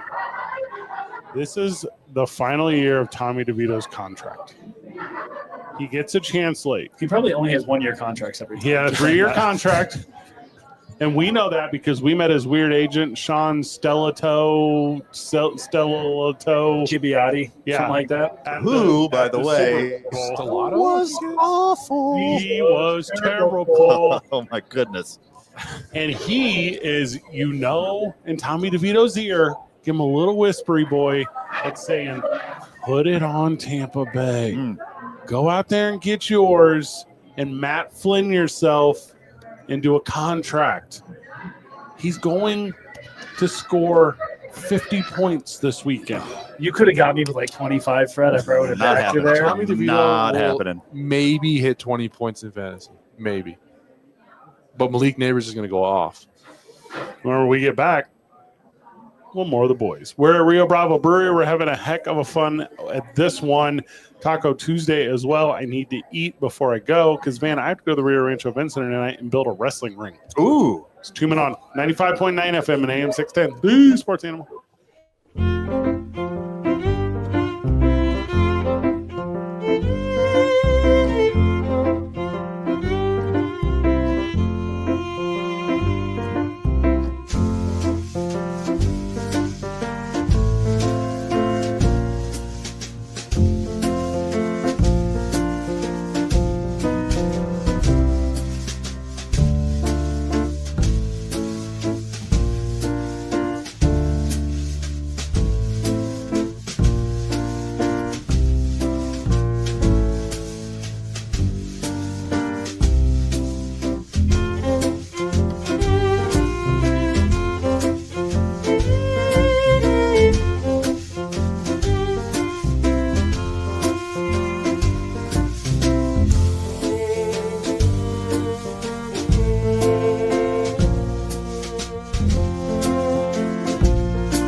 The Sports Animal. The boys are at Rio Bravo Brewing, downtown Albuquerque, New Mexico, North 2nd Street, just a shade south of the interstate. Look, if you guys haven't been here before, great beer, and they take their bar food super seriously. Not just for bar food, for any restaurant with a kitchen. This place is fantastic. $2 tacos every Taco Tuesday here, having a blast at Rio Bravo Brewing. The Gay Boys are joining us, Jared and Simon Gay, talking some fantasy sports.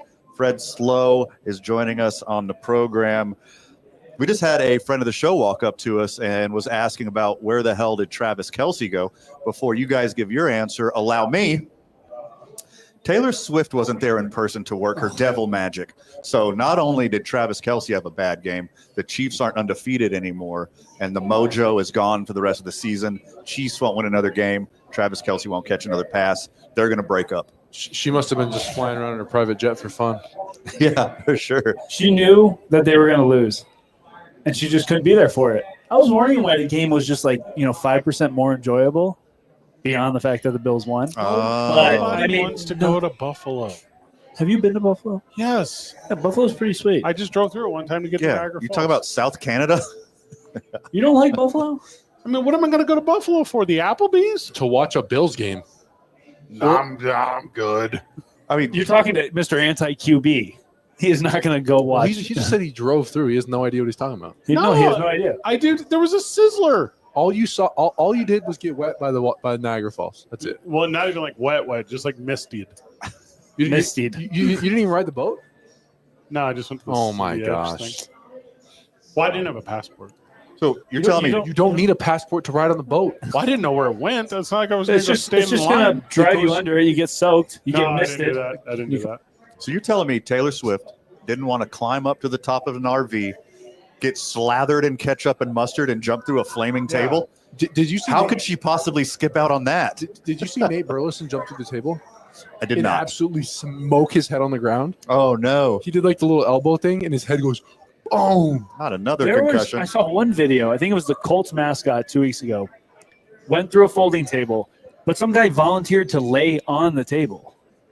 So the mascot jumped up, smoked the guy through the table. I'm like, who would volunteer? First of all, it's painful enough to go through the table. Yeah. And it's not very giving. Like, if you get put at a weird angle, you might break something. Sure. Being the one that you were getting jumped on. Dude was really into furries. What can I say? He's got a thing for blue horses. Yes, he does. Is there a blizzard right now in Buffalo? Like, statistically, is there probably a blizzard? Yeah. this second? How many Dairy Queens are there? There's got to be like a dozen Dairy No, Queens there. it That's hasn't a lot really of blizzards. hasn't snowed yet. Been talking to some friends up there. Not a lot of. It's probably snowed more here, honestly, than That's it has up bonkers. there. Supposed to rain all week. But not a blizzard? No snow. Okay. It's 50 degrees. Well, it's How's the public It transit? is warmer there than it is here, just so you know. just regular. Like There's not like an underground subway like New you, York City. you can just ride your bike, No, not in a blizzard. drive your car. In a blizzard? Wait, Yeah, so you're asking snow- how the snow tires. transit is in the snow? During the blizzard? Yes, brutal.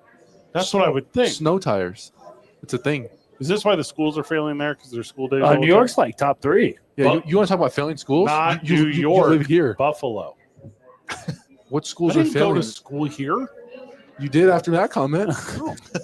Wait, Buffalo. Wait, I'm confused. What was your question? I just wondered if kids do well in school because they got these snow days. Yeah, no. Kids, They make them all up at the end of the year. if you get too many, they tack them on at the end. I think you can have like 7, and they add them on at the end of the year. Do they have theater there? Theater? Yeah, like is there like a Fox? Maybe? Like a news channel. See, that's what I'm saying. You don't even know what a Fox theater Yeah, is. 13 Wham, ABC. I have no idea. That's what I'm saying. I just don't feel like it's a cultured city. I just feel like it's like a Rust Belty city. So that's probably fair. I'm not going. That's It all. is, it is Buffalo, New York. If I'm Taylor Swift and I have the options to go like the finest things in the world, you're not going to entice me to go belly up to a bar and a Chili's in Buffalo. She sits in the oldest NFL stadium like every week. She goes to like every game. Buffalo's not the worst NFL city. She can fly to any Buffalo Wild Wings in the continental United Good point. States. He's making a good point. You don't go to Buffalo. If you're in Buffalo, you don't go to Buffalo Wild Wings. That's where it started. Is that correct? I It's don't the know. name. It's in the name right no there. one's gonna know what I'm saying. Duff's. It wasn't Cleveland Wild Wings. Bar. You do not go to Buffalo Wild Wings in Buffalo. No. Didn't You don't. Buffalo lost like half their population to Toronto, or am I confused? I can't fact check I you. have no idea why you know that or why anyone would know that. What do you mean, November 6th? It also doesn't matter. Oh, okay. That's probably fair. Oh, yeah. Okay, that's fair. Yeah. Does it have suburbs? Yes. Like family oriented? Yeah, yes. Which is the right way of That saying is- segregated. It's a city. That's pretty much what most of Buffalo is. Like the Bills stadium is in Orchard Park. Orchard Park is a suburb of Buffalo. So it's like people are renting out their front yards across the street from the stadium for parking. Like it's not in the middle of the city. Where do the Sabres play? Key Bank, that's downtown Buffalo. That's in the city. And that's like when suburbanites go in, that's like their big adventure into the city. Yeah, that Yeah. checks out. Yeah, probably. Okay. I just don't think I would like it. I'm nothing about this is like compelling. It's not all that different from Albuquerque, personally. You got like, besides the fact that it's far safer. Except for it's every bit of their cultural and landscape and and, they have food and trees. people. They have trees. Oh, we got the Bosque. That's cool. Well, I mean, like where we are, downtown, would we say we put the Sabres rink right in the middle of it? Yeah. And then as you go to the west side and the east side, those would be kind of like the suburbs. That's just what I mean. It's like geographically. Put them in this order: Buffalo, Yes. Cleveland, Pittsburgh. Like which one? Like 1 through 3. I've never been to Cleveland before, so I don't know. Pittsburgh, Buffalo, Cleveland. Okay. That checks out. Yeah, that seems about right. Now, if we're just talking like the suburbs, I'm taking Buffalo over all of them. But, like city-wise, I would take the city of Pittsburgh over the city of Buffalo. And Cleveland is, Cleveland. It's rough. Yeah. No, there's no. You don't drive through Buffalo and go, "Wow, this is brutal." Like the suburbs are super nice. Yeah. I mean, very green. The city's okay. I mean, really, is there any city you go to where you're like, this is amazing? Like a Kansas mid-tier- City. like a mid. Okay, that's fair. If you put Kansas City on the list, I'd probably put them above all Just the other don't ones. drive through Buffalo in the middle of January. Because of the blizzards. Yes. Yeah, especially if you're in a car from New Mexico where there's really bad tires, because you'll get stuck Good immediately. point. Why did you commute to Buffalo in your car from New Mexico? Had it shipped. Who knows? Who knows? Bald tires. Just got off the truck. I mean, we commuted here from Buffalo, We did. so How's same the thing. zoo? Does it have a cool zoo? I haven't been to the Buffalo Zoo. See, that's what I'm saying. Well, Rochester, it has a zoo. Rochester does as well. We didn't live in Buffalo. No, I'm It's not. only none of us buffaloes. did either. Yes, it is a zoo full of buffaloes. Yeah, it's only bison only in the So- Buffalo Zoo. Are we talking about the Great Plains? Is that what this is? I mean, it's the No. name of the city, so they had to import a few. Right in the middle. Yeah. There's a big ranch. Right. Just What's bison. Canal Side? That seems stupid. All right, Frank Canal Side? House. Canal Side's pretty cool. I'm not in. I'm sure it's fine. But if I'm Taylor Swift and I go to Kansas City that has the most fountains per capita of any city in the world outside of Rome, then I'm going to go to Kansas City. Like Coke or Pepsi? Like what kind?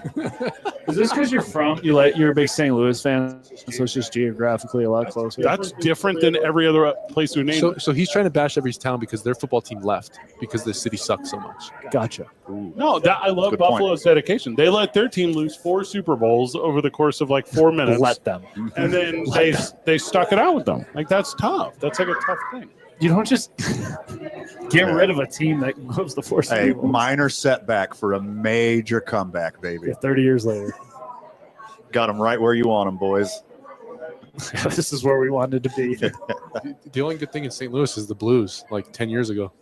Well, 2019. music, the blues music. Yeah. Yeah. No, the Blues hockey team. It's way below the music. The Rams. Yeah. The Rams are my favorite part about St. Louis. Nelly. It's Nelly.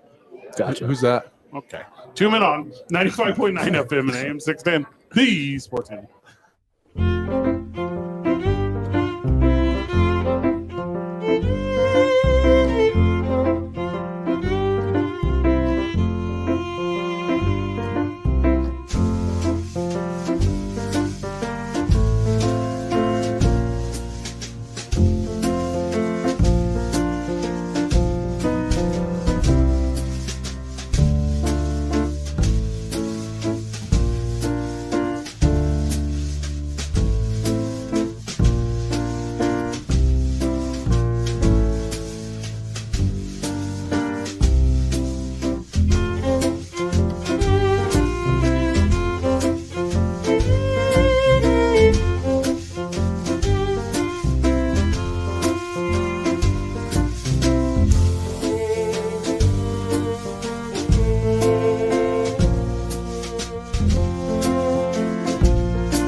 Welcome back to the program. Welcome back to 2 Men On. We're live at Rio Bravo Brewery. Right, just put in that order, boys. Gonna have to eat. What are you, tacos? You tacoing it up?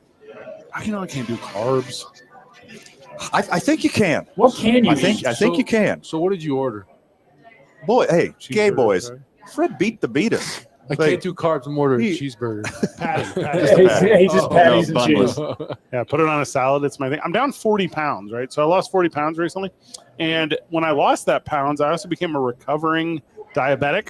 So I had given myself the beaties, and now I am less. Less Beatus? I'm less. You gave yourself the bee's knees? Is that what you said? That's sweet if I did. He's on the cusp now. Yeah. He's only Border- Beatus adjacent. Yeah. Borderline Beatus. Yeah. So I'm flirting. He's on the Beatus line. Yeah. So I'm going to keep doing my thing, which is harder. No, it's actually super easy. I'm going to be honest. Like some people talk about like the struggle, but you just No, Just change what you avoiding eat. carbs is not that hard. it's not that No, hard. it's not. Just whatever you're eating, like 50% higher, add the protein, like, more chicken, more beef, whatever. Yeah. You're going to fill up. Probably for a little bit longer, too. Yeah. 100% correct. It makes your sweat feel weird though. Eating Meat carbs. sweats, those are great. Eating carbs doesn't bother me. Like I could skip that. I have historically. I've done it a few times just to test it out. But drinking these delicious carbs Yeah. like you have right here at Rio Bravo Brewing, the that's the one. tough one. Is that a Michelob? I'm just kidding. Was it 2.6? I've never seen a Michelob look like that. Rio Bravo Brewing coffee porter. Nice. Coffee porter. Nice. It's dark. It's either that or Coca-Cola. Yeah, it's the same color. It's the exact same color. The famed St. Louis blues musician, Coffee Porter. Mm-hmm. It's famous. Very famous. Played the You know, St. Louis was a Slide place? guitar. Have you ever heard about a thing called St. Louis? The city? Or the Just saying that- actual just saying that- or actual St. just messed up. Louis. I'm saying that because Fred won't let it go. it's pretty sweet. That's all. Who the hell was St. Louis anyways? Like, who was the saint himself? Yeah. He was a king, King Louis, like of France. So we left. But he wasn't. He's a king, not we a saint. left England to name cities after people that were there. All right, first of all, Why was he That was sainted? French. That was French guy. Thank you. Same thing. Yeah, and that's how you do it when you're like big. Nice. Yeah. Hey, you know where I'm trying to go? Place I never been. Put my name on it. Let's go. So the Bills need to leave, All right. pick a random town, Yeah. name that Buffalo. Saint Buffalo. He's French. Yeah. King of France in that. Sam Buffalo. King of France in 1270. Yeah. What's up? But why was he a saint? He was a king. What did he do? 1270? Did he just buy it? Taking care of business. That's why. They should change the name of the city. 1270 is way too long ago. Name one person in 1270 besides Louis the Ninth. Louis the Eighth. 1 through 6. He's probably dead in 1270. Just make it Saint Nelly. All right. First of all, very good take. If you were to move Buffalo, you put it next to like a river or somewhere, like call it St. Buffs. It literally is next to a river. All cities are next to rivers. That is how cities work. There was a part of me that was about to yell out, "What river are we next to?" And I stopped because I remembered what we're next to. Wait, Denver? What's Denver? Is that still the Rio Grande? Well, So go all the way up there? I don't know what. Sort of. King Louis IX of France was canonized as a saint by the Roman Catholic Church for his devotion to God, his commitment to justice and peace, and his service to the poor. He bought it. He bought it like everyone else during that time. Do you know how old he was when he became king? 17. No. He was a child. I'm going to say 9. Oh my! Come on. Oh, he made a bunch of crusades. Oh. That's what he did. 12? Yeah, I was going to And then he got smoked when he was 56. He went on a whole mess of crusades. That's what he did. How did he die? Did he get guillotined? Crusading. Did he get misted by Niagara Falls? Misted by Are Niagara. you saying crusaded? He's just crusading pretty hard. What Yeah. the heck happened? Death by crusading. You ever look at any of those like sweet like armors they used to wear though, with like huge cod pieces and stuff? Just going out there, just No. Yeah. You know what I'm Hey, talking about. Don't worry about like bending armor to your head and your shoulders and your stomach plate. Put a little extra effort into that cod God, piece. that's what I'm talking about. Round that brother out. All right. Oh, so you can go and it's literally on display, like his armor. That's what I'm saying. So we have found how Oh, you think it's King Louis died. All right. overestimating that cod piece? How Is do you what you're pronounce saying. that? Was it toasted raviolis? Dysentery? I have no idea. Is that when you're thrown out of a window? Is this like a Russian Isn't that thing? just dysentery? Isn't that how you spell dysentery? Wow. My fault, guys.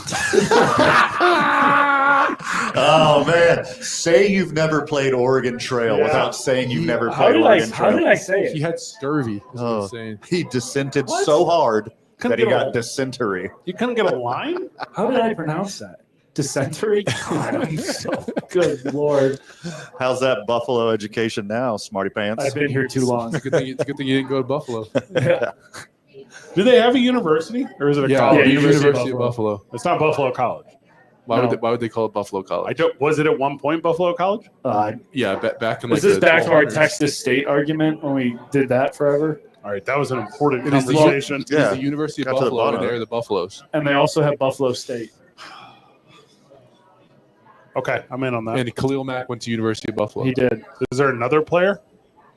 Khalil Mack went to the University of Buffalo. NFL guys from University of Buffalo. All right, any sport I would be fine with. I mean, Google's usually pretty fast on return results, but if there is no result, it's not going to be able to do it. Cam Lewis, who currently plays for the Bills, Never heard of him. in a very relevant role. He's a Okay. starter on defense. I can't believe they found that local guy who went undrafted. Oh, Anderson? Yeah. Morton Anderson. What? Anderson. Yeah, Anderson. Say Cooper? no, that's his last name. I don't know his first name. Anderson I Pack? think it's Joe. Joe Anderson? Buffalo, yeah, Buffalo Joe. That's not his name. No, his name is Joe Anderson. They call him Buffalo Joe. Buffalo Joe is a Aesop's fable. That's a wives' tale about settling the Great Lakes. It is Joe Anderson, I'm telling you. Or Andreessen, okay? They do call him Buffalo Joe. Mr. Anderson. So he went to high school in Lancaster, which is a suburb of Buffalo. Okay. Went to University of Buffalo. Mhm. Signed an undrafted contract Yeah. for preseason with the Bills, and Dog. then made the roster. Dog.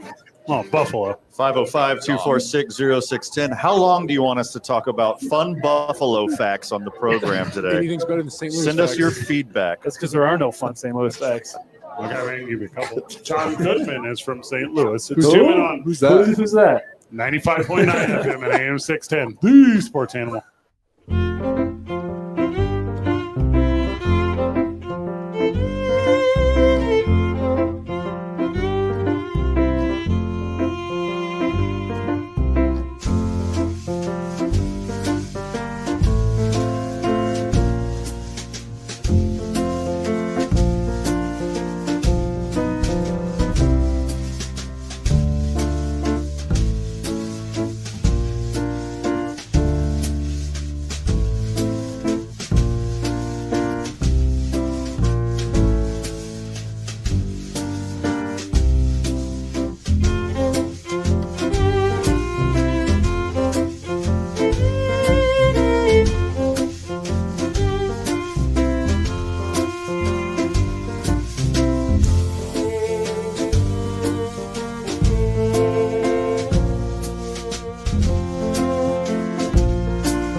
FM and AM 610.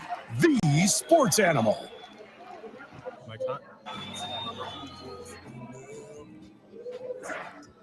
Welcome back to the program where the Gay boys are with us, Jared and Simon Gay. Welcome, boys. I see you're skipping the croutons. I'm eating around them. It's because they're not from St. Louis. I don't know who invented the crouton. Nelly. His name is Steve Crouton. His name is his Saint name is probably Crouton. Crouton. I bet it was Sir Italian. Edgar Crouton Shut up.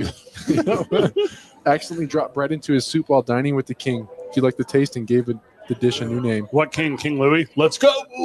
Hey, yeah, where's Sir Edgar from? This was in the 17th century. Hey, you put the right seasoning on a crouton, that stuff hits.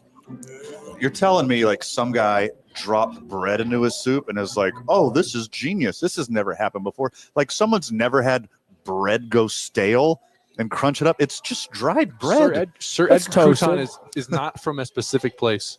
Yeah, he's not real. Yeah. It's like the Earl of Sandwich. It's not a real thing.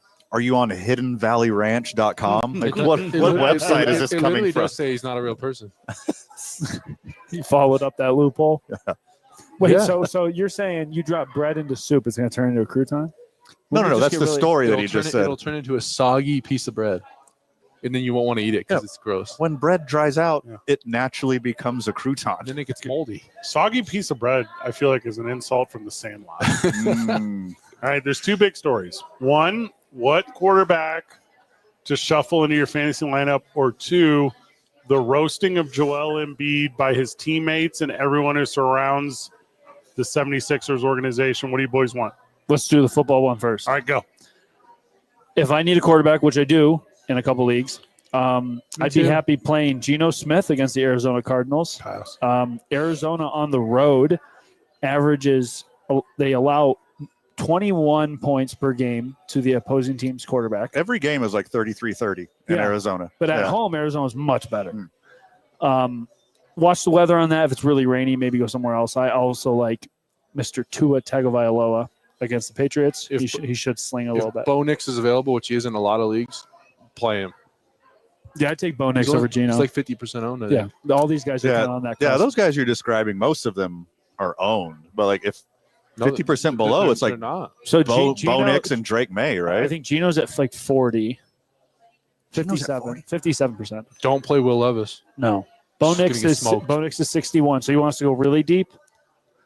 Danny DeVito. Stop. There's no way. 3'8". There is I'll no Throwing way. dimes. I'm starting Drake May against the Dolphins. I think that's like your best waiver wire Drake pickup. May's going deep. I'm Let's starting do- him in like 3 leagues just because I have him. Drake May has scored over 17 points 4 of his 6 games. And Miami, nothing to fear. It'll be great weather. It's in Miami.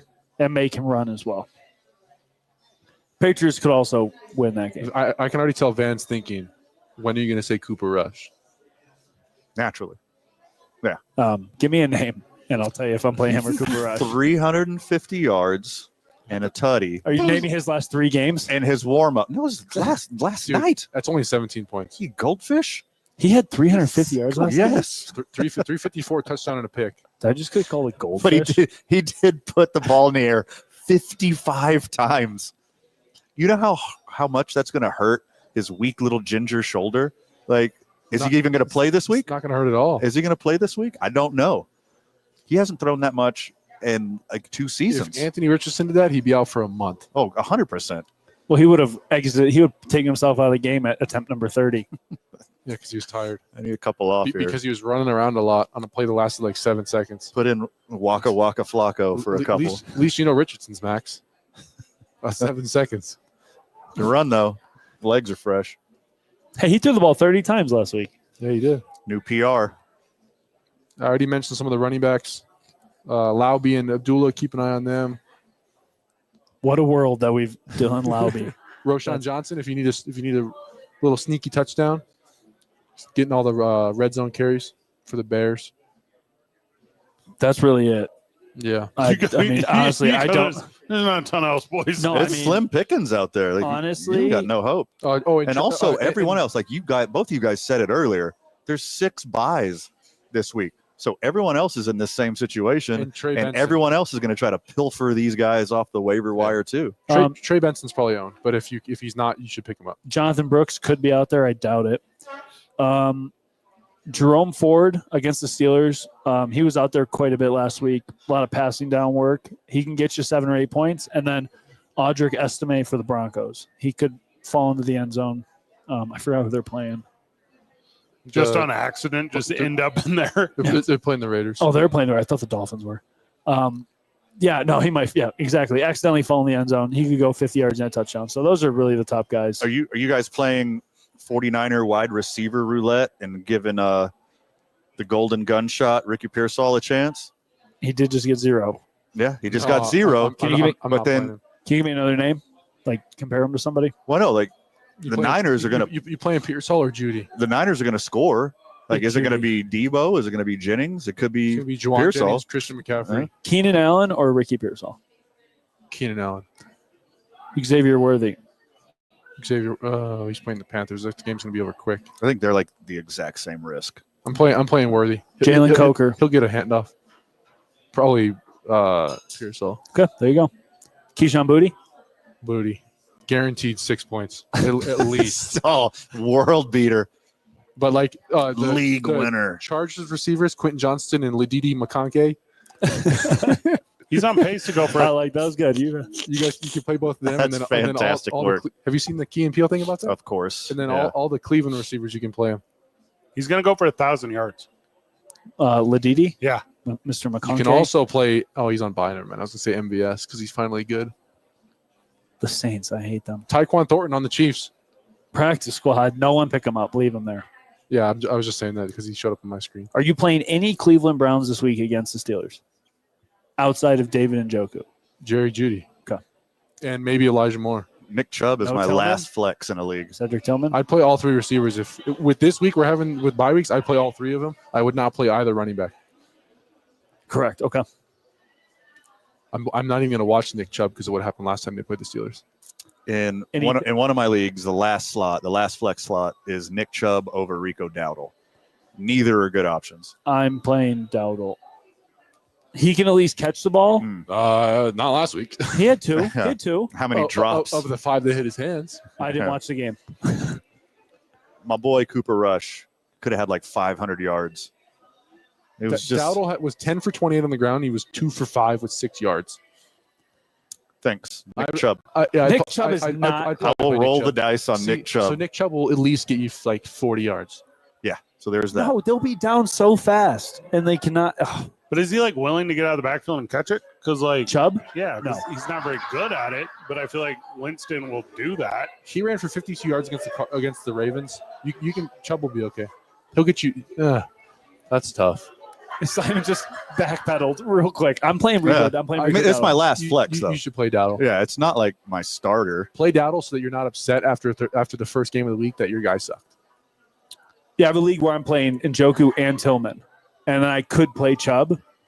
I'm literally playing Jalen Coker over Chubb because I cannot stand to watch 3 Browns go out there again. Oh, that's a bummer. Yeah, that's a bummer. Can't drop 3 Browns. I'm in a way worse predicament.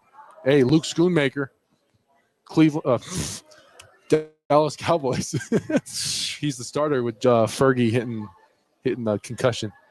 Hitting the concussion. Yeah, he's hitting his head somewhere. Looks like Jake Ferguson is out for the weekend for the Cowboys. Yeah, I heard he was going to his girlfriend's basketball game or something. Oh, he's dating one of them, right? Yeah, the one that yeah. Carson Beck's dating. Instead The of playing twins. football. Oh, that's right. Dude, did you see that girl post about stop making fun of Carson Beck? Because everyone's saying he's so ugly. Yeah, because he's got the CB. Yeah, We're weeks exactly. into this. Yeah. Oh man, we talked about this before. Yeah, we did. Right, sitting right here in this He very got, spot. he got grazed by one of those. He must have some relatives. Jake that, Ferguson you know. said he's hard pressed to play week 12. But I don't know what you can do about your brain being hard pressed. So His brain is hard pressed against the skull right now. Yeah. Mhm. I would keep an eye on that. But if you need a tight end, the Schoon, The Schoon man. keep an eye on him. Thursday night, obviously there's Lobo basketball and Duke City Championship Wrestling out at the Rio Rancho Event Center. But if you so choose to watch Thursday Night Football, which you should not because it's Cleveland, 30-mile-per-hour winds and rain apparently. Oh, It's going to be a super gross one. bench all the receivers. Nick Chubb. Who do I play? I have no choice. You can watch Cleveland now. The massage therapist is gone. Yeah, He's on IR. everyone's favorite quarterback. Yeah. With that weather, I'd keep. You might want to find somebody else. I didn't realize the weather was going to be that bad. That's what I just looked it up right now. But Jameis Winston's still going to throw the ball 100 times, so you may be okay. I'm calling BS on that weather. Is it in Pittsburgh or Cleveland? Mixture of rain, snow, 20 to 30 mile per hour winds, subsiding into 15 to 25 winds. Potential to making quote It's of in one. Pittsburgh. It says here it's going to be quote one of those games. Sorry, it's in Cleveland. I read the wrong line. Cleveland Stadium is right there on Lake Erie. Get that lake of food. I have 50% chance, 65% chance of rain, so maybe. Well, I don't have snow It's on not here. an Albuquerque weatherman. It's pretty Yeah. accurate. Also, that's not how percentage of rain works. That's what I've heard. Yeah, Oh, it's It's so the- God. it's the percentage of the city area that will get hit that by will rain. get hit by rain. What Yeah, if it just doesn't rain then? Then they were really wrong. So it can just miss Yeah. the stadium. The stadium's at 35%. hold on, at game time, yeah, Not next to Lake Erie. 30%. yeah. 30% chance So of rain. less than half the stadium will have rain. Hey, phone robot, call Steve Stucker. So 30%. Let's figure this out. 30% of the stadium will get wet. When we get back from the break, Joel Embiid is on the lam. It's 2 men on 95.9 FM and AM 610. The Sports Channel.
Welcome back to the program. Welcome back to 2 Men On. We're at Rio Bravo Brewery. Come hang out with us.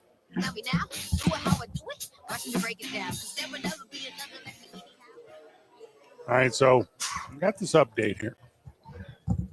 So Joel Embiid, you guys are familiar with him? Trust the process. Very. So he played basketball in the Olympics. Do you guys remember that? Yep. Not for Cameroon or France. You talking about Saint Embiid? Play for the United States of the Americas. Now, I would argue they didn't need him. Accurate. Okay. But they kept France from having him. That was the big move? Yeah. Okay. Now, they're saying maybe he was a little injured during the time. And they're saying he is not very healthy. And his teammates are saying that he's sandbagging it and doesn't want to be part of this terrible squad. And when he was asked about it, he said, "Oh, I didn't know my teammates were having meetings and talking." What? What? Because he wasn't at the meetings. And if he was at the meetings, he wasn't on time. And when he's on the court, he's what? Top 5 in the league? When he's healthy and on the court, top 5 player in the world. But he's never on the court, and he's never at meetings, and he's never played, and this is his peak, more than 68 games in a basketball season. That's a lot, though. Yeah, that part doesn't bother me. The thought of Joel Embiid playing injured in the Olympics, I can just not wrap my head around. The dude will sit out for basically nothing. And you think he's pushing through it to play in the Olympics? I'm very well aware of how often he sits out, Jared. Thank you for reminding me. He was my second pick in your fantasy basketball league. It is frustrating. I feel like Embiid, he felt, this could be true. And I also think internally, I think he feels like he's getting that, or he was getting that James Harden treatment a little bit, where it's like no one really cared what you were doing unless you won. So I feel like the Olympics for him was a way of like validation. Like it made him feel like he was accepted at the cool kid table, and he felt like he was a part of the winning squad. And I think that's also trickling over to this. I think him winning that gold medal could be one of the worst things to happen to the Sixers, because I feel like now he came back and he's acting like he's better than everybody else. He's acting like he's part of the Avengers and they're all below him, and he got the gold medal and they didn't get it. And I mean, to just announce, I'm not playing any back-to-backs all year before the season starts is insane. I think it's a team decision. He's been in the league 11 years. He's never played 70 or more games. Played in the 60s of games 4 times. Played in the 50s of games twice. In the 30s of games twice. He missed his first 2 seasons. First 2 seasons, correct. Does that count? Was that included in the 11 years? Yeah. Okay. I mean, he's tough. I mean, this is the same guy that played with a torn meniscus. No, I mean, it's weird. I don't think the fact that the Sixers are bad really affects any of that. Oh, I think it's the biggest. So, Zay, I'll kind of disagree. I think the validation, basketball, fans don't care about gold medals. And his legacy, it's people really gonna mention, oh, he won a gold medal, because we all know what they're gonna say, like, oh, that team's loaded, as Fred said. They didn't need him. No, it's on the bottom tier, but I think amongst your peers, where it's almost like, say for you, Jared, say you were on an active team, and I'm sure this could have happened, but just you got invited to the Home Run Derby X, right? And then say you come back after dominating at it, and then now, although maybe fans aren't looking at it, but as far as your teammates, it's like, yeah, but they still picked me, not you. I feel like, although I don't think you're that type of person, but right. I see what you're saying. Yeah, well, I think maybe Maxey and George are not on the level. Like, and if Maxey's gonna critique Embiid and Embiid's gonna critique Nurse, and then we're gonna be able to sit here and talk to you about Avengers Civil War, cool. I mean, that's a fun outside narrative. The truth is, there's not a reason to come back when your team's 2-11. You think he's just done for the year? Like You he's that. see him, Like you he's see him hooping? Please no. yeah. I mean, he played last night. How do you do? He was really bad last night. He's played 2 half games this whole season. He was first game. I think third game of his entire career. He did not attempt a free throw. And then there's a big team meeting. He's getting asked about, hey, do you think that big meeting was like a positive for the team? And he's like, oh, what meeting? Yeah, what team meeting? You're like, he's not even invited. It said Maxey called him out, but I guess now that I'm thinking about it, I don't know if there was confirmation that he was there.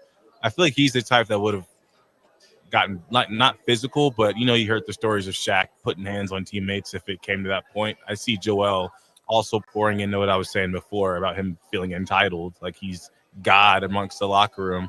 I imagine he would have fought back and there would have been a whole altercation if he was just called out in front of the whole team. Oh, for sure. For sure. Is this how you talk about all Cameroonians, eh? This is Yeah. messed up, dude. That's how you feel? But we saw what you did to the reporter. Tyrese Maxey No, he ain't pushed nothing. the reporter because he knew he'd get suspended and have more days off. 100% that's true. And Maxey's He itty bitty. he's the Jamal Murray to their Jokic right now. Paul George don't like that you just said that. Or not Paul Well, George. Eric Gordon. No, but Paul George. I had it right. Paul George, that was an accurate one. But I mean, Maxey night in, night out is going to be putting up better numbers than Paul George. Offensively. Paul George makes $50 million a year. I'm not joking. Yeah. Maxey's up and coming, though. He'll get a big contract. Not from this team. Just blow it up again. Trust the process. They're going to have to choose between, I bet. They just paid Joel, so there is no choice. But yeah, I think Paul George will be gone, but I think they'll try to keep Maxey unless they don't offer him as much as he wants. Good Lord. 25 NBA teams would trade for Joel Embiid right now. They'd leverage their whole future to have a guy like that on their team. I mean, I think every team. From the Well, some people don't need a center. from the texter, when you're over the hill, you want days off. Fair. Hard Quite to argue. very, very fair. And in his argument, he's like, look, my body, I will get hurt if I keep playing back-to-backs. It's not like and I give that to Joel. I think he's mentally tough when he wants to be.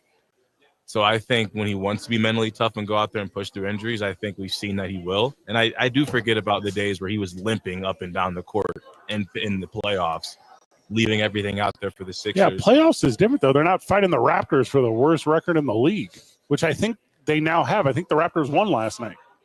The Sixers have 2 wins. The Raptors have 3. There you go. I mean, did Paul George go to Philadelphia to play with Joel Embiid? Correct. Yeah, and the McCain kid's playing better than he is. Yeah, he's good. He's carrying a team to 2 wins. If you have him, Maxey, George, and Embiid out there, it's a pretty solid team. Imagine I'm going to pull it up because I don't know, and I'm going to pull it up because I feel bad because this is the thing I should know as a sports talk guy. What is the Toronto Raptors roster? Because right now, this current 76ers team is worse than – I'm going to get it for you here, boys. You ready? Emmanuel Quickley is the best player on that team. RJ Barrett. Those 2 dudes. Scotty Barnes. I think he's injured. Grady Dick is on that team. He killed my parlay last night. Dude, when I bet on him, he ruined it for me too. That's what I'm saying. You are worse than the team whose best player is Bruce Brown. Yeah, this quote here says, in the meeting, Maxey challenged Embiid to be on time to team activities, calling out the former league MVP for being late for everything and how it impacts the locker room. Hey, good call out. It sounds like Embiid was there. It sounds like this was a present thing. Yeah, And he if- was physically there, but he's claiming he wasn't mentally. That's a clown move. That's what a loser does. I was there. I didn't hear. I heard him. I wasn't listening. Like, what is that? That's a guy that thinks he's one of the cool kids and too cool for everybody, and I just won my gold medal. I don't need you guys. You guys are below me. And if Maxey did call him out in front of the whole team, I think that, like, by default, whether they realize it or not, I mean, Maxey's not the captain. Do you think it's gold medal stuff, or he's hey, I'm a $30 million guy stuff? I think it's both. But like, for a guy like Joel, I think just from the way he gets clowned a lot. I think just hanging out with LeBron, Anthony Davis, and Kevin Durant. And I think now he's coming back to the team, and he's like, he feels like, I think he's ahead of himself 100%. 100%. And that gold medal was not to diss on Joel, but it's the only thing he's really won. Name some guys who've got max contracts that just gave up. The only one I can think of is like Al Jefferson. Like, that's what this is. That's the cheap one. Like, you get paid, you just give up.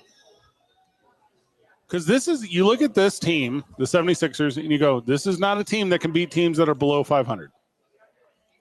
That's when you're the worst team. You're the worst team if whenever you're playing a team that loses most of its games, you're still going to lose to that team. I think in Joel Embiid's head, I think earlier in the season, obviously he came in hurt. I mean, he's been hurt all the time. He's been hurt his whole career. Yeah, I was going to say. Every time he's played 60 games, he's been top 5 in the MVP voting. But I'm sure in his head, coming into this year, is like, we got Maxey, we got George. We'll go 500. I'll come back healthy, and we'll make a run for this thing. But here they are, the worst team in the East, and that is saying a lot because they're in the East.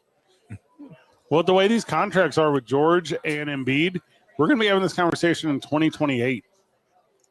Sure. Like, this is going to be an ongoing thing with Embiid. They're done for. They're cooked for now until 2030. What's really hard about it is when you're putting Joel in the contract, and at this point, by the time he gets another deal, he's going to be on the back end of his career. But like for any player, when you put into the contract, I mean, you want to force them to play or say like, okay, you get an incentive if you play this many games. But in a guy's case like Joel, if you're pressuring them to play that many games, if the stats say they're guaranteed to get hurt, it's like, okay, would you rather them sit out when they want to or them play and then just be out completely for multiple weeks at a time? So like, do you really want to try and push these guys to play extra games, or do you want to just sit back and let Joel do what he wants to do, or anybody else who this could apply? If him and George are both like legit hurt, like if they're hurt, like if they're legitimately hurt, and all this team can muster is 2 wins, if they come back a form of healthy, they're not going to be able to carry. These 2 guys aren't good enough to carry an NBA level team that can only win 2 games. Yeah, out of 13. The usage rate for Embiid would have to be so high that he wouldn't last very long. So, I mean, I'll say it again. The East is super soft. They only have 4 teams with a winning record in the East. Until they all play They the just have 76ers. to they just have to go on a little run mid-late season and sneak into the play-in, or probably just get into the playoffs, and then they could do some damage from there. They only got to worry about the Cavs and the Celtics. No one else is good. I mean, they're 4 games back from 6th place. Yeah, that's wild. I got an update on the Rays Stadium. It's 2 men on 95.9 FM and AM 610, the sports animal.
Bravo Brewing, come hang out with your boys. The Tampa Bay Rays ballpark suspending work right now in the current. They're going to try to have a new one by 2028. New roof or new field? New everything. Okay. So they asked for $300 million allegedly. I guess that's going to work out for from the city. They're going to play at Steinbrenner Field. That's the update on that. I guess I'm kind of interested in it. Yeah. That'll be like They'll a fun place to watch baseball. They'll actually sell out. Yeah. 11,000, right? Yeah. Is it that big? Yeah. And I guess it has pretty good amenities. They were saying that it has all the back of the house stuff that is not available elsewhere in that region of the country. Obviously, they could go to Oakland. Was signing the contract for George Steinbrenner Field.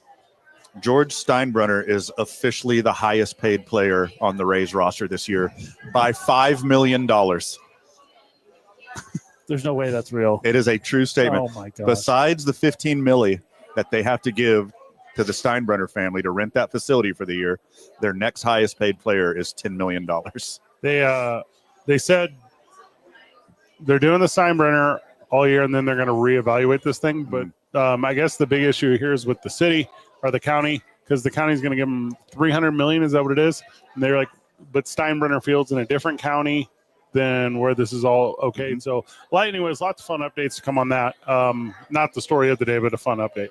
AL Manager of the Year, NL Manager of the Year. The NL Manager of the Year, according to Baseball Writers of America, is Pat Murphy of the Milwaukee Brewers. I think a lot of people thought it was going to be that anyways.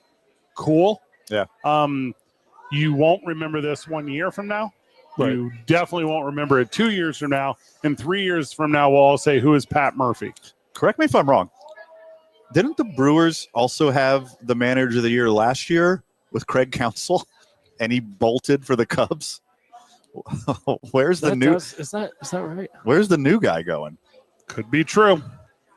The AL Manager of the Year, I guess, was a little bit tight of a race, but it wasn't when it came to voting. But it was up in the air. I think a lot of people thought Had to be the Royals, right? and that's what a lot of people thought it was going to be, that Matt Quattaro, but it was not. It was Stephen Vogt of the Cleveland Commanders. He is the Manager of the Year on the American League side. I mean, he was like a DH like last year, right? Right. 2 years? Yeah, 2 years ago. 2 years ago. Yeah. Quick turnaround. Good work. God, he could rake. Any manager not on the White Sox from the AL Central could have won Manager of the Year this year, and I would be okay with it.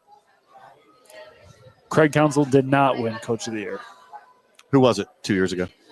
Buck Showalter in 2022 and Skip Shoemaker for Miami last year. Because weren't they like a borderline playoff team? That's right. Yeah. He was weird with his batting gloves. Very. Skip Schumacher and his Very. batting gloves Yeah. is the weirdest thing. I think people often play up the Nomar Garciaparra one because he was famous. Yeah. The Skip Schumacher one, million times worse. Step out of the box, put the bat between his legs, pull down on the wrist thing, undo the wrist thing, Velcro the thing, the other thing. There's some spectrum-y stuff. He did it was spectrum-y. Yeah. Yeah. It was Not that there's anything wrong with that. no, but if I don't put my right index finger over my left index finger whenever I stretch Nope. my knuckle Restart. palms, yep, Restart. it was weird. 1, 2, 3, 1, 2, 3. 3, 2, 1, 3, 2, 1. How do you take hitting advice from that too? Hey, you got to get in the zone, guy. Maybe get like a little routine down. Now, hear me out. Yeah. Untie your shoe. You've been going to like a 0 for 14 slump. Hear me out.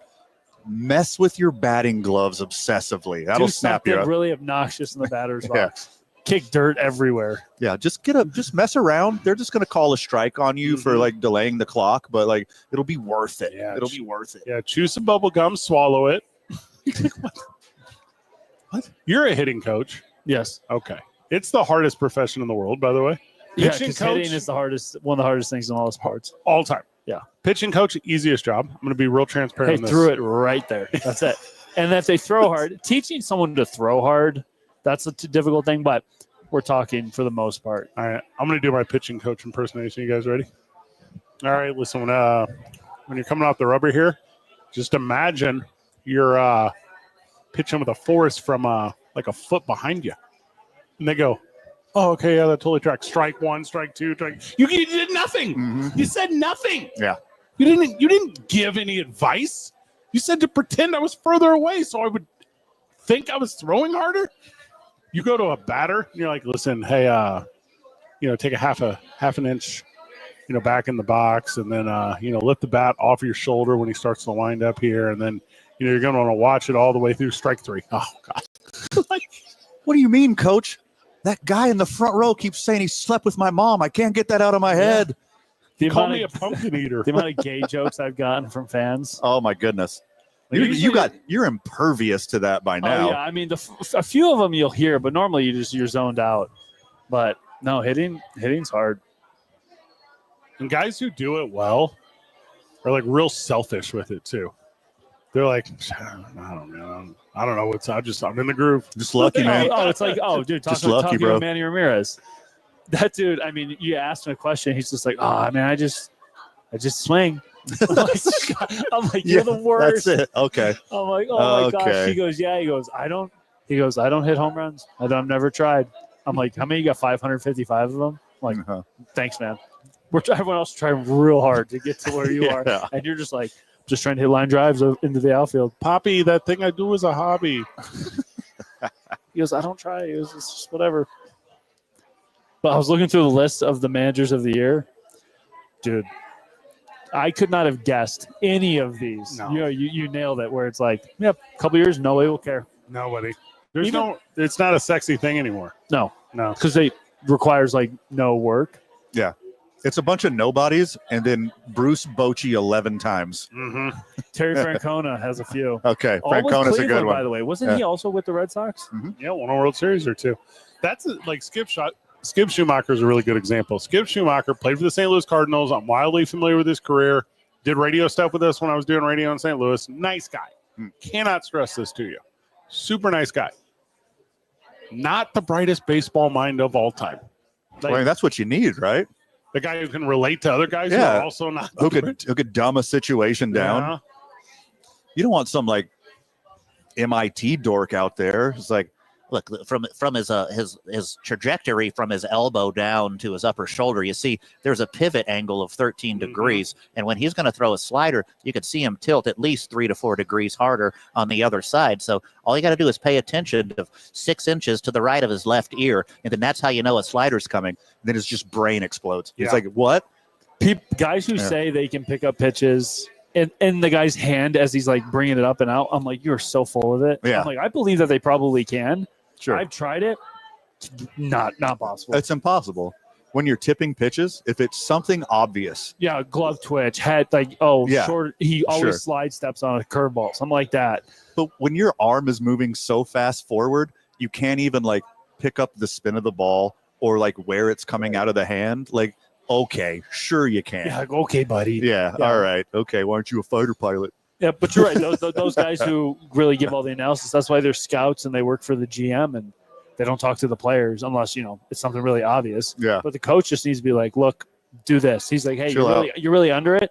Hit the top half of the ball. Uh-huh. And maybe he adjusts and then he starts hitting line drive, stuff like that. So the last part about managing, which is not coaching, is if you're, what was this cat's name? Stephen Vogt? Yeah. Or again, going back to Skip Schumacher. Like, you really just need to show up with your fungo bat and your infield glove. Like, and you don't even need your infield glove. Like, you just show up and you just make sure when you see a guy last. Like, that's the whole thing. Like, and Stephen Vogt's not going up to a single pitcher and telling him how to pitch. No. He's not going up to a guy that can outrun anything in the infield and telling him what to do with the bat. Right. But he is absolutely going to the travel secretary and saying, hey, don't put these two dudes on the same floor because they have the same girlfriend in this city. That's sure. The thing that matters. Yeah, you're 100% correct right there. he's the assistant for the players. Yes. And that's why all these guys are former players because it's for the clubhouse. You don't want some guy who hasn't been in it. No. Yeah. I got the last one before we go to break. It is qualifying offers. Here's the list of declined. Willie Adams, Pete Alonso, Alex Bregman, Corbin Burns, Max Fried, Teoscar Hernandez, Sean Manea, Nick Pavetta, Anthony Santander. I don't know who that is. Santander. He had like 40-something jacks for the Orioles. Way to go. Luis Servino, Juan Soto, Christian Walker. Here's the list of accepted. Nick Martinez. Yeah, all those guys are going to make way more Yeah. money. All those guys are signing multi-year $20 to $30 million. You think Nick contracts. Martinez was surprised that he got a qualifying offer? Yes, he goes. It's like, yes. oh yeah. He goes. Yeah. Is that or AAA? I don't. You need to talk to like your family and like your agent. Is like, no, yes. I said, where do I sign? He goes. Shut up. Let me. Shut right up. There. Where's Yeah. the paper? And after he said yes the second time, he thought maybe the guy presenting the contract was confused. So he goes, C. Whichever language. He goes. Oh, okay. I thought your last name's Martinez. Yeah. Sorry. It's digital. It comes over at like 8:01 Eastern. He sends it back like signed e-sig 8:02, and they're like, "Are you sure? Is this an accident? Did you do this on Yeah, purpose? Nick, we think someone's hacked your phone." He's like, "No, No, they haven't. no, they have not. No, that's me. I want it. In fact, I can now afford this phone bill." So I'm doing okay, boys. Going for an upgrade. We wrap up the program whenever we get back. It's 2 Men On, live from Rio Bravo Brewery, 95.9 FM and AM 610, the Sports Channel.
Welcome back to the program. Welcome back to 2 Men On. We are live at Rio Bravo Brewery.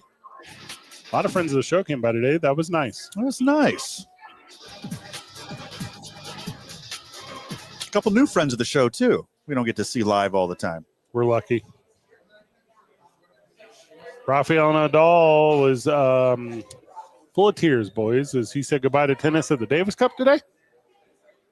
Kind of a cool little thing. It was a cool little thing. I don't know. We'll do it as our Isham Dental soundbite tomorrow. It's mostly just people applauding, obviously, but it was cool. I mean, it was a cool little moment. Yeah, dude's a legend. Like the Federer Nadal battles throughout the years, like they're both like on top, like battling each other. Like, am I on clay? Am I on grass? Yeah. It's fun to see. Even as like a guy who's not really following tennis, like I don't know, Anyone. a tennis fan. Yeah. It's really cool to see like their peak moments. But you still knew of like King of Clay. You know, you still knew of that stuff. Yeah. Now, you went not the angle I thought you were going to go. The angle I thought for sure you were going to go here, and I felt like I was really setting you up for it, was you were going to welcome him to the world of competitive pickleball. Oh, is that legal? Can you do that? There's no way they'd let him play. Oh my God. Wait, Why would he do that? to become the greatest of all time. I mean, you got the competitive itch, right? It doesn't just go away the That's day true. after you retire. Why not beat up a bunch of septuagenarians in some charity tournament? Because if you do lose, then everyone's just like, dude, I beat Nadal. And Yeah. Yeah. I mean, yeah. Does he ask the tournament before? Is this on clay? Are we playing pickleball on Now, clay? Would you guys call pickleball a downgrade or a different sport? Downgrade. For a professional tennis player, Yes. one of the best to ever do it, Mm-hmm. I would top say five. downgrade. Yeah. Okay, downgrade. Yeah. Because I have called arena soccer games where Landon Donovan has played. Mm-hmm. And I'm going to tell you right now, this stuff happens. You Yeah. don't lose it. When I called USA Mexico, that arena soccer, and I called a Landon Donovan goal.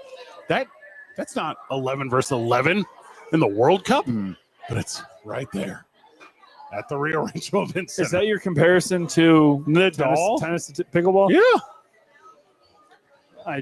If you've played at the heights, if you've won Grand Slams and won majors over and over and over again, yes, I think pickleball would be a downgrade. That's what I'm saying. But if you're just like all around great at racket sports and you're like, all right, I'm not Federer, I'm not Nadal, let's go to the heights of pickleball, that's like a lateral move. Landon Donovan took a step down when he did that as well. You're the captain of the United States men's national team. But that's like you go on a world tour, right? Like, you know, it's not the World Cup. Like, you're not playing Real Madrid. Like, but still, that's a big deal. Traveling around with the best arena soccer players in the world. You're still one of the best. That's why I think it's the exact same as traveling around with the best pickle tennis. That's what I was going to say. Then I don't see that. You don't see it vice versa. There's not like the world's greatest pickleball players. Like, you know what? Wimbledon it is this year. They should do that. Sure. Yeah. Let's see how that works out. 6-0, 6-0, 6-0 is what that is. Well, and there's no like fairy tale ending in tennis ever. You know, like Federer went out on a loss, Nadal went out on a loss today. What's next? Jokic? Yeah. He's going to go out on a loss. You know, there's Djokovic. I'm Yeah. like, did he just combine Jokic and I was close. Djokovic? Close enough. It's like pro wrestling stuff. Like go out on your shield. Like, it's like, Yeah. catch an L. Even if you called it, you know, like this is going to be my last one. Was he handing it off to like the next guy? Or was it just like the first round and like the 432nd ranked guy in the world smoked him? I don't think he cares because he got to retire in Spain. That was There's the that. big one. Yeah, there's that. Yeah, tennis. You is get to tough walk 'cause, it. like, You get to walk it off at home. You can't sneak in a last championship while you're a lot older and you're not at the top of your game. You get beat because the guys are still really Well, good. Federer Well, could have done that. who knows like when their peak is? Exactly. It's like there's not a lot of Barry Sanderses out there who know they're the best in the world. They're like, you know what? Meh. Well, People, almost everyone at that level tries to milk it for a while, right? Like you don't know until like it's shoved in your face. Well, but like, what's a while? Because Nadal won the French Open in 22, and he could have just called it there. And I know it's not Spain. I know you don't get the same all the players you played with growing up in attendance, all the but I mean, you could have gone out on top, but no one does it. Sure, it's just too. You kind of get beat into nothing. Peyton Manning, Eli Manning, end of their careers were pretty bad. I know Peyton different sport, but I was going to say Calvin Johnson, Calvin and Andrew Luck are the two guys I think of. Yeah. No, Calvin's right there Andrew with Barry. Luck maybe was right around the corner. Those guys I think never. Andrew Luck was right around the corner from it. That's more like injuries and circumstance. Yeah, they never won anything. Yeah. If Andrew Luck was like on the Patriots during that run, I don't think he would have stopped. Yeah. He claimed mental health Like, yeah. Also, he got in a weird lawsuit because like his dad was doing all that XFL stuff and the league was being like super terrible to him. And he was made. You know, same when Calvin Johnson was made. Yeah. But again, they never won. Like guys that go out on top, it's like Jerome Bettis. Like who else? It's a super short list. A super people short who list. win and then they retire. John Elway. Yeah, he had like a whole full career Michael. though. Not early. Do you want to say MJ? No, he You came wanna back. say MJ Really? or- No, He came God. back. He came back as a shell of himself in Washington. No, he was a stud at the end. No one talks about it though. Well, He was making all-star games and stuff. Like he was to put 40 in. Wasn't MJ. I was talking about 93 Jordan. Ooh, He walked out that's- after 3. We've had this conversation before. He He didn't did not wanna walk leave, no. away. No. Has to go. He was asked to go. Isaiah back at the studio. Great show, boys. Oh, I like that. Thank you. Good one. Simon Gay. He gone. All right, nice. Jared Gay. Good luck this week. Avoid the bye weeks. Do your best. Van. I'll Final tell you words? what. If you haven't came to Rio Bravo before, you're missing up, out. Come buddy. hang out here. Also, make sure you check out the opening drive tomorrow morning with Jeff and JJ.